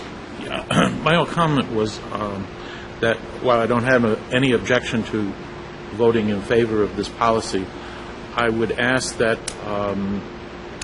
that possibly we forward this policy to the State Attorney General's office for review and comments, just to keep us, if you will, out of trouble. I don't think it's outlandish in trying to get them to see where we are and whether or not they're in agreement, because there could be some terminology in there that they would see differently than we see, and that's a freebie. I would just suggest that if we approve of it, that we just submit it for their review. Good idea. Not a bad idea. Mrs. Benson. I'm glad to see us have a discussion on this because it's getting to be a major issue. And one of the issues come to mind, and if you read other news than the Providence Journal, it's something in there almost every day concerning the use of electronics and the misuse of children in school. Even the Wall Street Journal speaks about it. They spoke about it Saturday. And the big question that we need to go to the Attorney General is, there's an old law that says from the time you leave your home till you return, the school is responsible. We need to know somewhere where our responsibilities began. Now, there was a case, one in California, had nothing to do with the school. The school wasn't in. Who got in trouble? The principal. And I don't think that was right. Because these electronic things that these kids are using now, and they have to use it because times have changed, is bringing a lot of problems to our society. And in order to have a policy, I would suggest that we kind of hold off on this policy until we get some more research and maybe get something from the Attorney General and maybe see what they can come up with the state law, because this is nothing to play with. and school departments have been sued, even though they were as far from the schools, weekends, or anything, as we are from Boston, sitting here at this table. Not as close if we go by the new plan. So maybe we could get some more information on that and a little research, because this is getting to be one of the major things in education. Mrs. Avanzato. I would just make a suggestion that you said you were probably waiting on the model policy to come out, but what we learn as lawyers is that if you institute a policy, even if it's not perfect, and you show that you intended to address an issue, it's always seen as a benefit, as a plus in your favor. It's not going to be held against you if it wasn't the perfect policy. You're trying to implement something, show you're concerned about the issue. So my suggestion would be pass the policy, and then we can revise it when the new one comes out. You know, I really don't have any druthers one way or another. I feel like, if anything, I put this policy off for a long time, that when it's come before us, because I did want to make sure that people had enough time to take a look at it, and I was kind of waiting on the law. Go ahead, Mrs. Hubbard, Dr. Hubbard. We have been informed that there is a state policy that is being approved, and all districts will adopt it for June. And I just looked it up, and the cyberbullying is part of it. It has in it investigative response, disciplinary action, social services and counseling, social networking, etc. So it's pretty comprehensive, and I wonder if we still need a separate cyberbullying policy once this comes out. We may not. I mean, I'm perfectly fine with having the committee wait. You know, in the past, I've sometimes been like, no, we have to get this through. But this one, I'm kind of doing the, no, if the committee prefers to wait, I'm perfectly fine with that. You're going to have a meeting tomorrow. We are. You can review what is now online and present that to us. We can approve it ahead of time. Okay. Right. I just wanted to clarify, because I'm looking at the social networking piece, and I indicated that it is comprehensive, and it was comprehensive in scope, but when you look at specifically at social networking, it's only one sentence, and it just says students shall be prohibited from accessing social networking sites in school except for educational and instructional purposes and with the prior approval from school administration. So it doesn't go into all of the things that are in the policy. In following up with something Mrs. Avanzato pointed out, I wouldn't, I'm dealing with something like this right now, and I'd like to have a policy, to follow through with, and I know that we'll look at this particular policy, and if they say that we need to approve it by June 1st, then, we're going to have that on an agenda coming up in the next few weeks. But even those few weeks, just to have something in place, I think would be very helpful. And this is, if we're dealing with Scituate, that's Larry Filippelli. Larry has, he is an administrator in Scituate, and he is the Rhode Island expert on this type of policy. He has advised many districts around the state. He has even spoken in North Kingstown on cyberbullying. He is the guy you invite when you want to know more about this issue. And I know that he has even sat on panels with Commissioner Gist about these kinds of things. So if this is a policy that he advises, I would say that's about as airtight as you're going to get from the Attorney General or anybody else. I'm sure he is going down that road. But at least for the time being, for the next few weeks anyway, until we, do the more comprehensive piece with the state model, I'd like to have it. Lorraine, do we have a motion on the table or not? I don't believe we do. Second. No, we do not. Nope.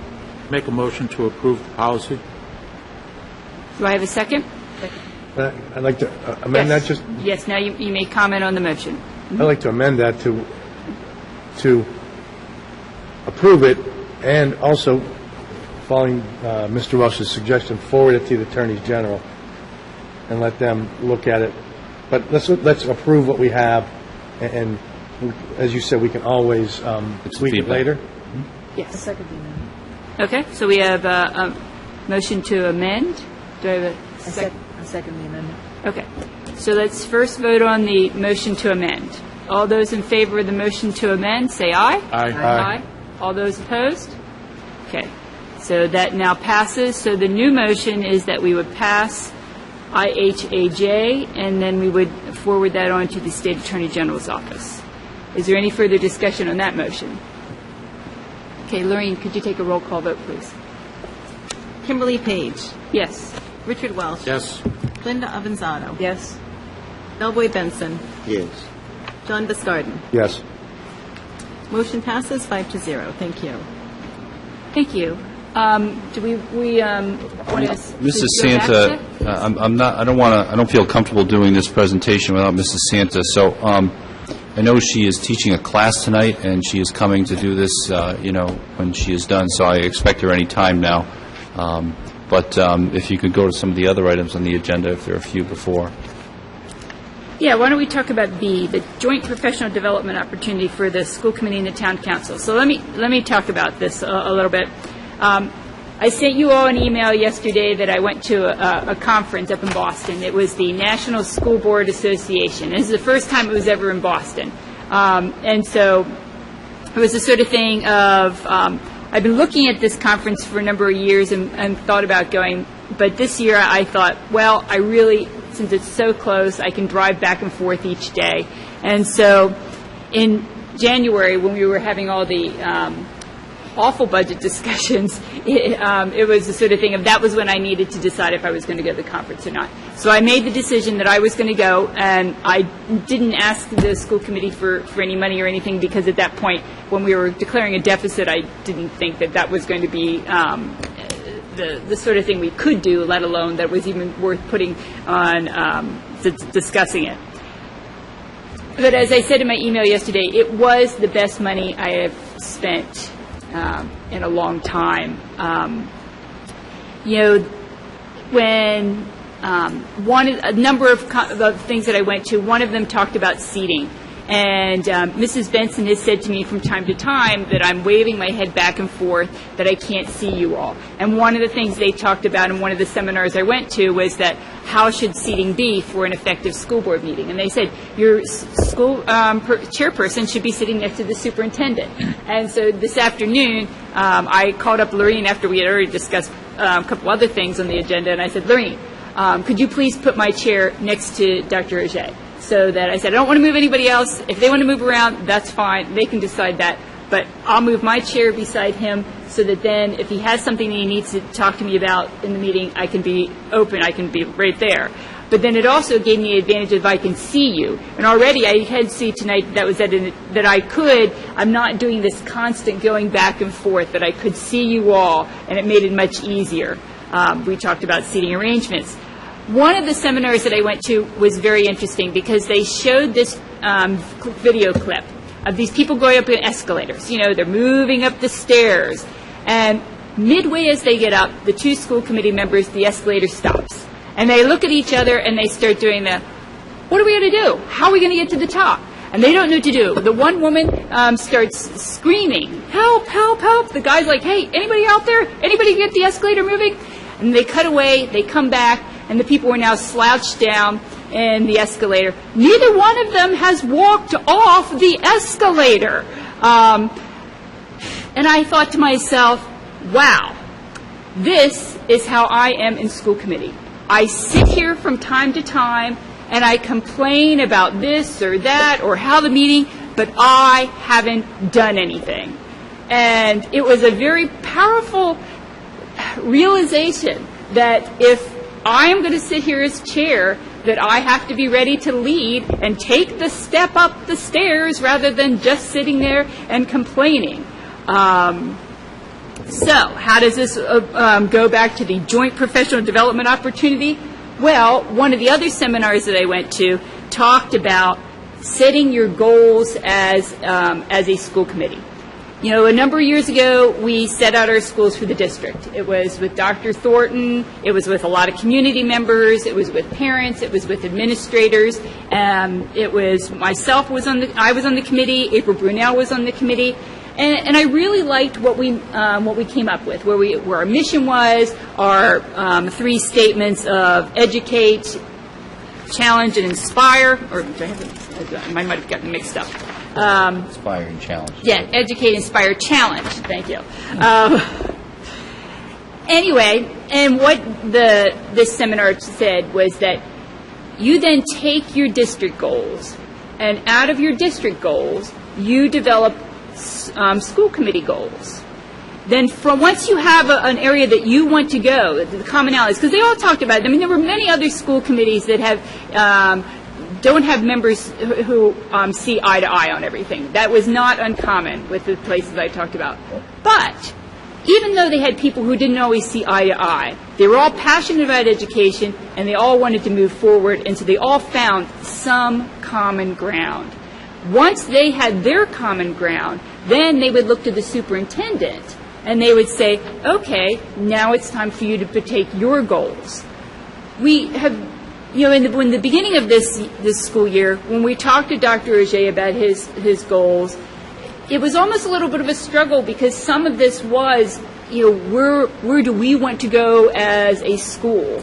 And so it was that there was just a difficult process when we were doing that. Dr. Auger had different places he was saying we should go. We had other school committee members, and I thought, if after I went to this seminar, if we had school committee goals, then it would have made it much easier for Dr. Auger to make up his goals, because they're tied with our district goals, then they're tied with the school committee goals.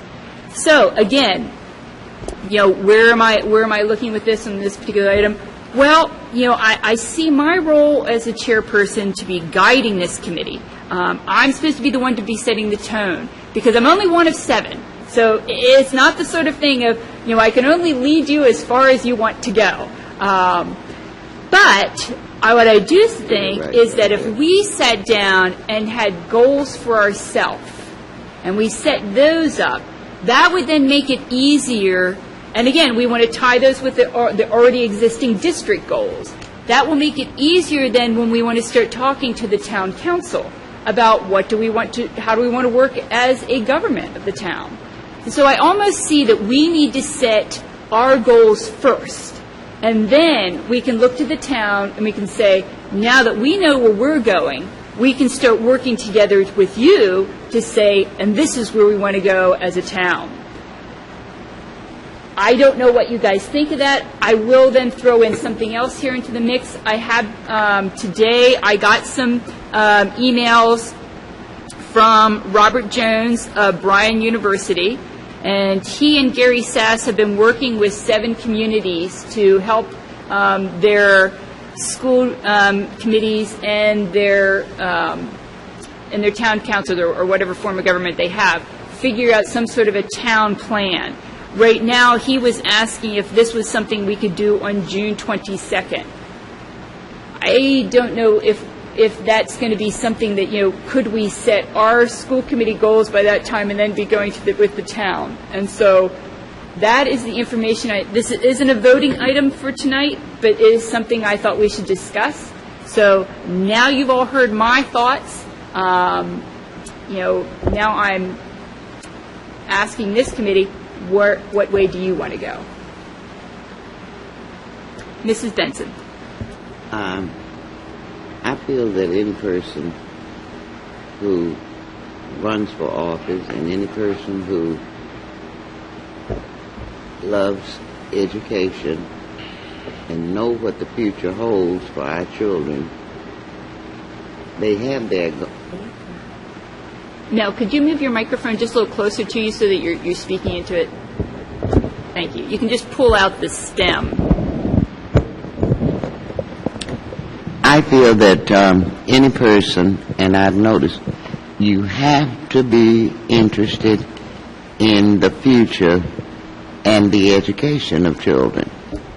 So I think your own personal goal would be something that you'd have to work over with yourself and say, is this goal suitable for me, or will I be able to maintain it? Because when you set a goal, it's nothing you take lightly. It's just like the football player running with the ball. He wants to get to the goal post. So that's the way you think about it. But one of the things that, as a school committee, I think we need to get to the point where we can reach common grounds.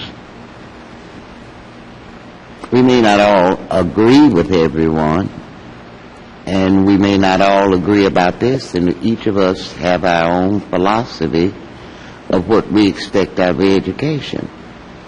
But we'll have to reach common ground, and in order to reach common ground, you have to work within yourself. So you have to look within yourself. And I've heard a lot of good information here tonight concerning even the finances and selling the schools and different things. You got to ask yourself, and then you got to think about what was the reason you did run. Was it a step for higher office? Or what did you tell the people you were going to do? So first you got to get your own self cleared out concerning that. And I think this is a very good topic. And maybe we should have Gary Sass. If we wait a little later to in the summer, he'll be down here for the summer. But he's one of the brightest minds that we have in the state of Rhode Island when it comes to things like that. I greatly admire him. He's bright and he's super intelligent, and he has, the main thing is, like people. That's the main ingredient to anything. To reach a common ground or anything, you've got to like people. Thank you, Mrs. Benson. Mrs. Avanzato. I never knew that trick. I would agree, Kim, that the school committee setting goals amongst ourselves would be an important first step prior to the discussion of any kind of joint situation with the town council. And I would be willing to do that. In terms of Mr. Jones and the opportunity that's coming up in June, I think that's going to be difficult. This is, graduation is on the 8th. Summer starts, pretty much after that for those of us who have graduates, and there's a lot going on those following few weekends. I'll have to look, further at that I don't know whether that's going to be possible, whether we can get this work done or even have an opportunity with all the other things we have going on in terms of our evaluation that we were talking about doing of the superintendent and all the other things and other meetings we have going on. But, let's start the process in terms of amongst this committee. Is there any other discussion? Mr. Buskard. I had the opportunity to listen to the gentleman from Brown University speak a little bit about this. It was just a thumbnail sketch and an overview. But I think it's important that we pursue it. I don't know if our timeline's going to dovetail in with his suggested date. I personally won't be in town the 22nd, but that doesn't mean I don't think it's important to pursue it. However, I hope that, and I understand where you're coming from about setting goals. If you don't have goals and objectives, you end up running around in circles. And maybe that's one thing that we've been doing as a committee, and it never struck me until you mentioned it. That nobody ever said, hey, here's our goal as a committee. So I think that is very important.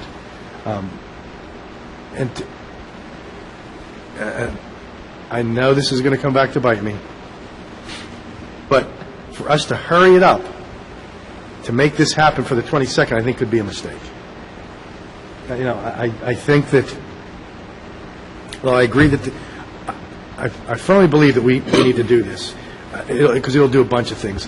Hopefully, it will clear some of the air between the two bodies and help us become more functional as a, when we come together and have to work together. But I don't want to do it for the sake of doing it. I want to do it when everybody, when we as a committee have our ducks in a row. So thank you. Anyone else have anything they'd like to add? Like I said, just want to say, this isn't a voting item, so it is just merely for discussion, and I'll be more than happy to pass these, basically the gist of our discussion on to the council members, so that they, because it's, from what it sounds like from the three people, is that I have at least three people or I had four people who liked the idea, but the 22nd does not sound like the good date, because of, like Mrs. Avanzado said, graduation, Mr. Busgarden being out of town, and in my telephone call to Mr. Cerisi today, I wanted to ask him when he was going to possibly be up and about again, too, because I wanted to make sure that he would be able to attend. So I will make sure that I convey that, but also convey that we are very interested in moving in this direction. Then what I'll also start doing from here is proposing different dates, and I'll work with the superintendent on this, as to when we can look at something for our own group. Mr. Welch. You're going to, come November 1st, you're going to have a change in the makeup of both committees. And I firmly believe that the effort would be better spent at that point in time than trying to do it before that. Between the school committee members or the town and the school committee? Both, quite frankly. The amount of work that we have to do, important things to get done between now and the end of June, the ESP contract is one of them. Coming to an agreement with this committee on what that all is going to be.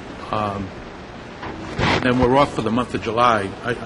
I just, I for one would not be interested in doing it and at this point in time. Not for any other reason than I think the timing is wrong and should be considered after the election. I will say this, I looked at some other school committees who set their goals, okay? I'm not talking with the town. And a lot of them set their goals sometime during the summer, because it was the new school year. And while we do have three people who are, going off per se, we have four people who are going to stay here. And you're never going to have that time beside the in-between years. So it's almost like the people who are still here, when I think back to my first 6 months on the school committee and how little I knew and how it was that, and I'm not pointing anything at you, Mr. Busgarden. Point away. But I just think about how much it was such the steep learning curve that if I had come in and somebody had said, these are the goals of the organization, we're sticking through this school year, but the next school year you'll be part of it, it would have just been like, great, because it wouldn't have been one more thing I could have added to at that time period, because I was so new, because the orientation. So that's why I do see that, if anything, it should be the people who are here now who have the experience who can say, this is where the school committee needs to go. And then so when we have new people come in December, they have something laid out for them. Because like I said, it is a steep learning curve. So that's why you have the 4-3 lecture, right, so that you could maintain continuity with people on here. All right, is there anything else anybody would like to add? If not, I was going to jump to the pathways. Well, thank you. Just one more thing. Oh, actually, this is actually on the pathway. Oh, okay. I kind of feel badly that Mrs. Schubert left. I know she was here for that, but okay. I hope Mrs. Schubert is watching at home and she can catch it at another time, because you can stream it really at any time. But be happy to meet with her as well. I know this is important to her. Mrs. Schubert came earlier to talk about, how this would be direct impact for her family, potentially. So she was very interested in it. But Rachel is here tonight. Thank you, Mrs. Santa, for coming. I know you had a long day, including teaching that you just came from. But nobody knows more about this particular program than you do. And, we've really just introduced it very peripherally, I guess, lightly tonight at the beginning of the session. So if you could kind of go into all of the details where this comes from and where the program would be, what it is, what benefit it is to North Kingstown School Department, all of that would be great. I'd be happy. Is this on? Can you hear me? Yes. I'd be happy to. Since I've come to North Kingstown, we've really worked hard to create collaborations within the community. So I've looked to URI to develop collaborations. I collaborate with Bradley to bring our kids back, things along these lines. And one of the collaborations that's kind of eluded both myself and Pathways of Trudeau Center is finding an opportunity for them to develop and help us develop a program here at North Kingstown High School or within the school district. Pathways in Trudeau is a facility, an out-of-district facility at this particular time that provides very intense advanced behavior analysis, ABA services for students with severe disabilities.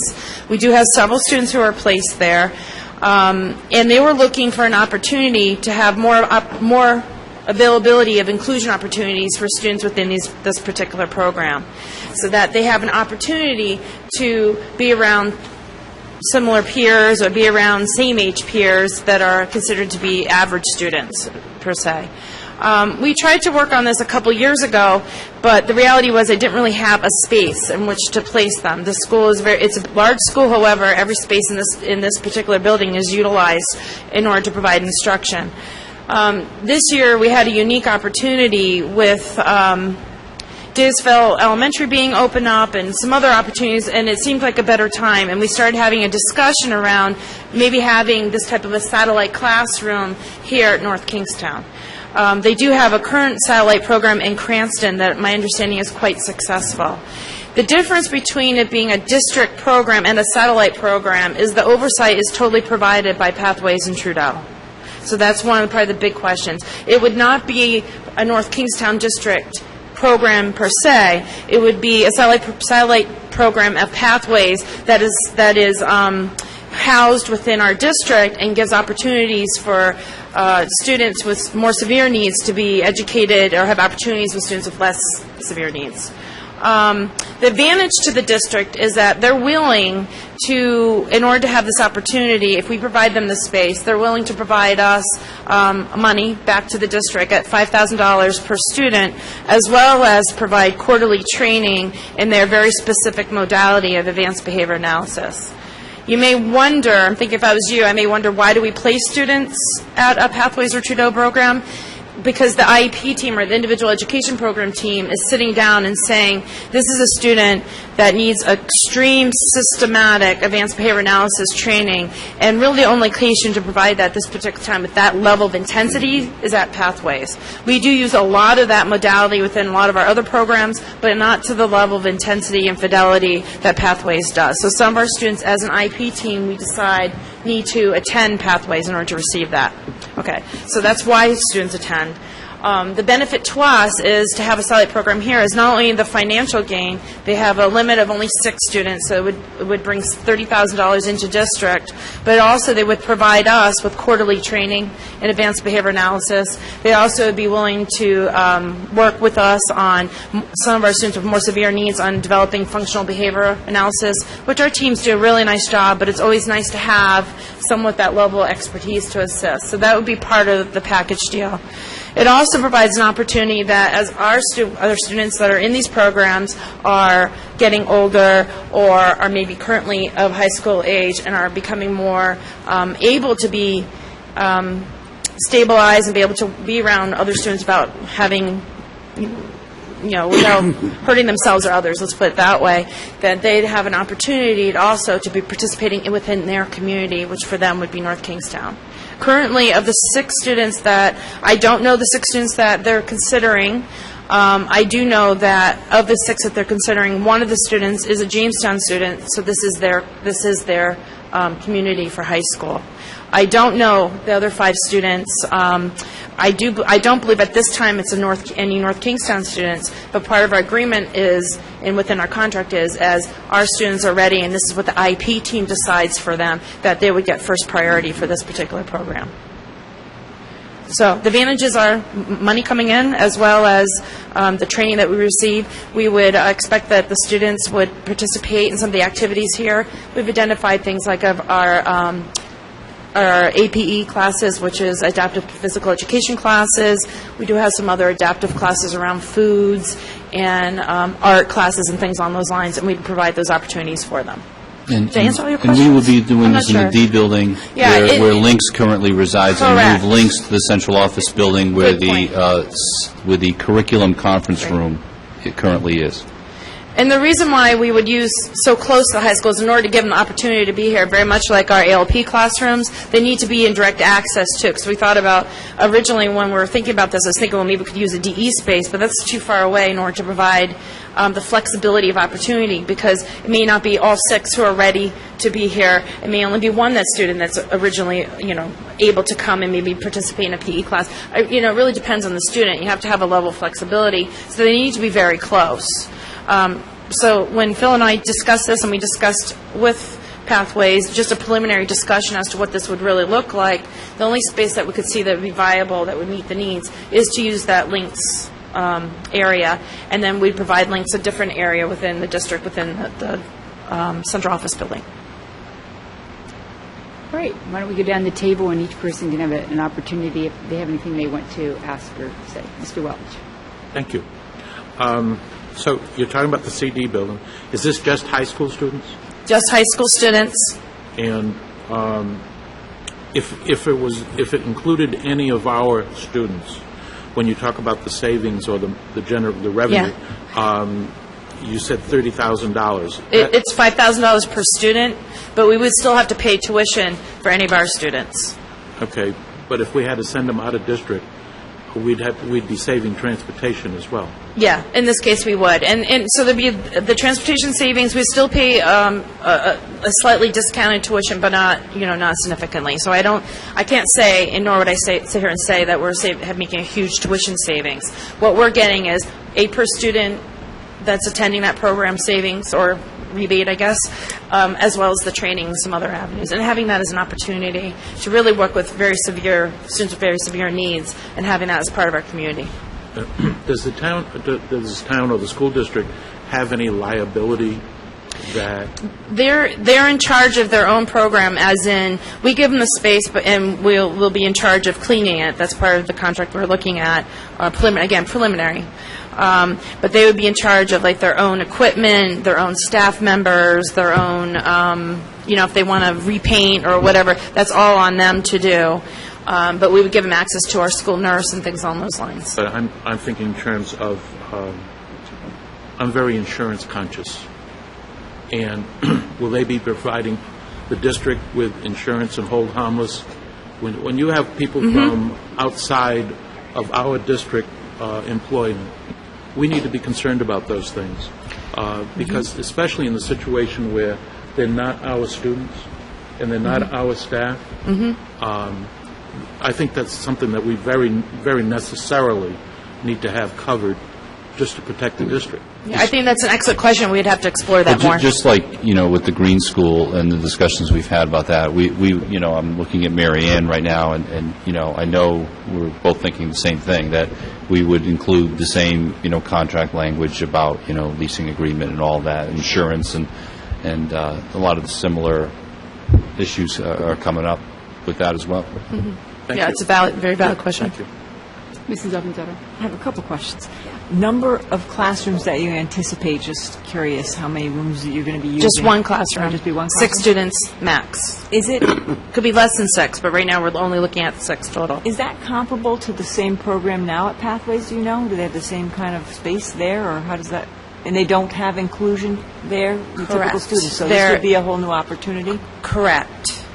This is an opportunity for the students that the IEP teams have selected that are deem, available and appropriate to be here, as many as possible, Okay. that.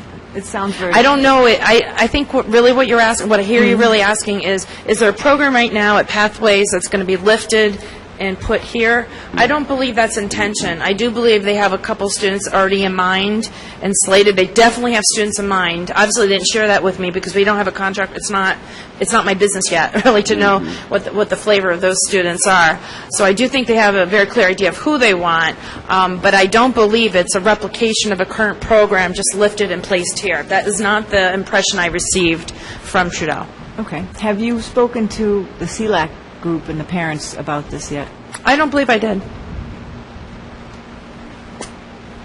Okay, to me, that's important, to get their input and get their feedback, and I know that this is just the beginning of this discussion. So. Yeah, to me, I think it's important. If it's going to be a possibility, I'd rather that we know it's a valid possibility before I bring it to a group of parents that may get their hopes up, or I just don't want...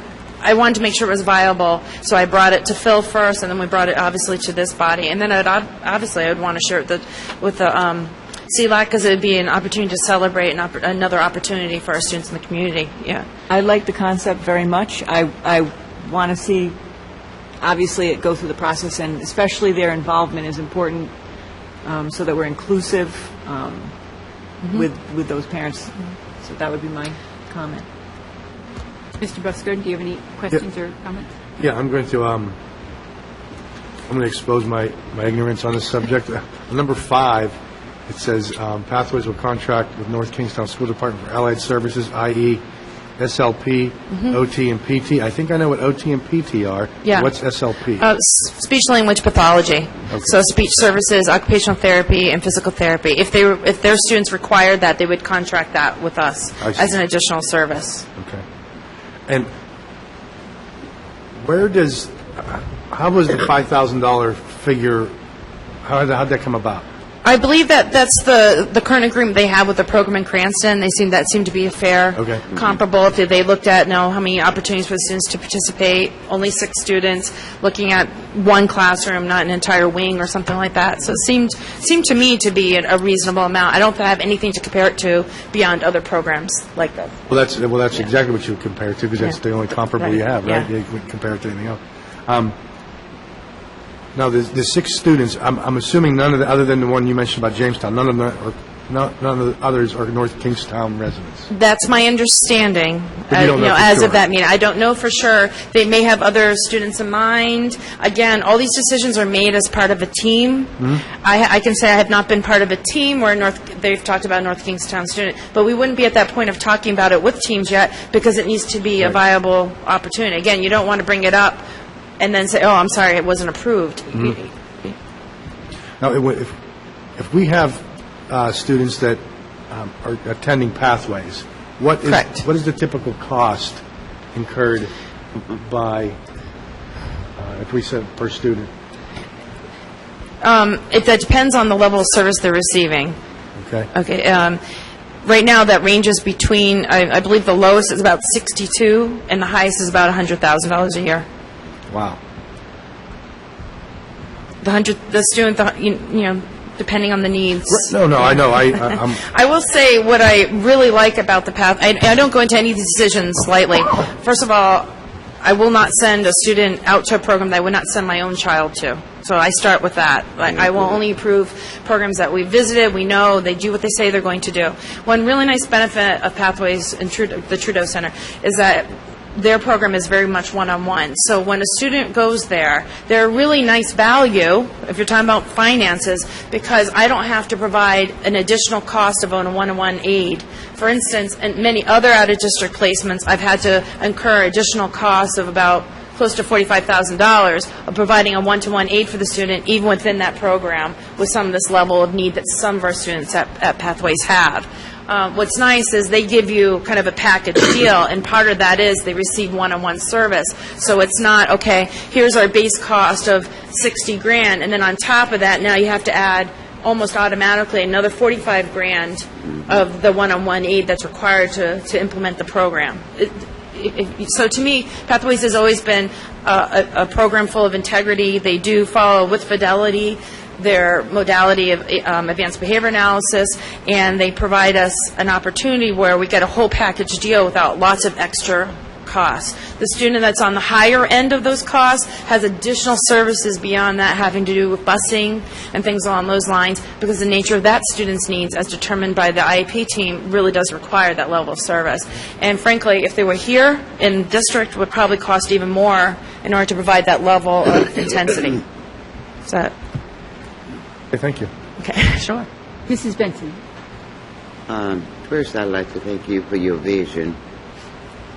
And it's a wonderful thing to go in with now, because statistics is showing that we have more kids coming up with different disabilities and other things, whether they're educational or psychological.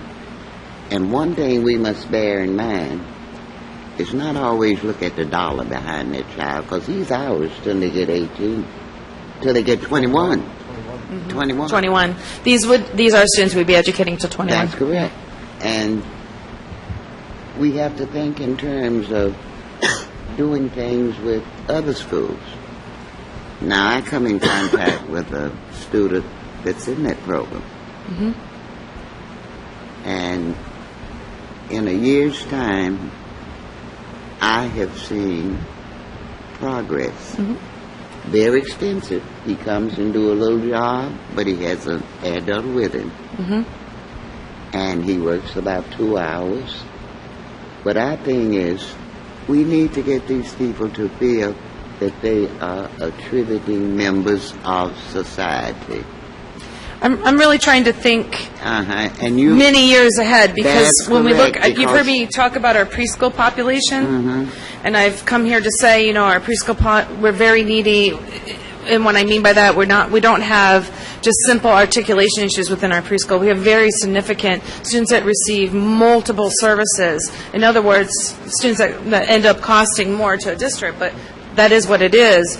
And I'm seeing more and more need. And my hope was, if we had this, first of all, we get additional training. So if we get additional training that maybe helps us keep more kids here, that's one, which is always our hope. We want to keep them in their home schools as to the greatest extent possible. But also, we have an opportunity that they're still part of our community. We do get first priority as in North Kingston. So that's right there, that's wonderful. And then they have that opportunity to be a significant part of our community. So, I mean, that's really what I'm thinking. I know preschool's a long way away from high school, but you have to build things over time. And That was my thinking. am I correct in saying that as you read today, where it used to be, say, 10 out of 1,000, that number is going up with kids that have problems? You know, whenever you look at statistics, you have to be careful on what's being compared, so I can't speak to that. I'm talking about, so I think if they're going to give us training, that's a great big plus. It's very specific training, a very specific modality, which is helpful. And again, many of our teachers are familiar with this modality, and they do utilize it. It's just not to the level of intensity. That's right. Mrs. Held, do you have anything that you wanted to ask or any questions? No, I'm interested to hear that this is a possibility, especially since there may be a Jamestown student who might be part of it. And then that was my understanding as of 2 weeks ago. Again, as teams change and things morph, I We've can't had guarantee students that. with Pathways before, so I know it's a good program, and our parents seem to like it a lot. Yes. I was used to be They're the very CLAC parent-friendly. liaison, and yeah, they liked it. I don't have any questions. I appreciate you coming in and I'm sorry I giving couldn't be the here presentation. earlier. We weren't ready for you earlier, so we were. But we're going to be, not asking for a vote tonight, obviously. It's new business, and we'll come back to it probably in 2 weeks. But I would certainly hope that anybody in the community with any questions about this could contact me or Mrs. Santa, and we'll make sure that you get all your questions answered. And that includes the CLAC group, which we'll try to Absolutely. connect with in that time as well. So There's a meeting in early May that I can certainly talk about this with them. probably works great. Yeah. Thank you. Thank You're you. welcome. Thank you. My pleasure. All right, so what we have left on the agenda is correspondence, and unless anybody has any addition to correspondence, is there any motions? Yes, I make a motion to adjourn. Second. Okay, all those in favor say aye. Aye. Aye. All those opposed? Opposed. Meeting is adjourned. I just want to say that was one of the best meetings we've ever had tonight. I just want to commend all of you for that. Thank you. Well, thank you.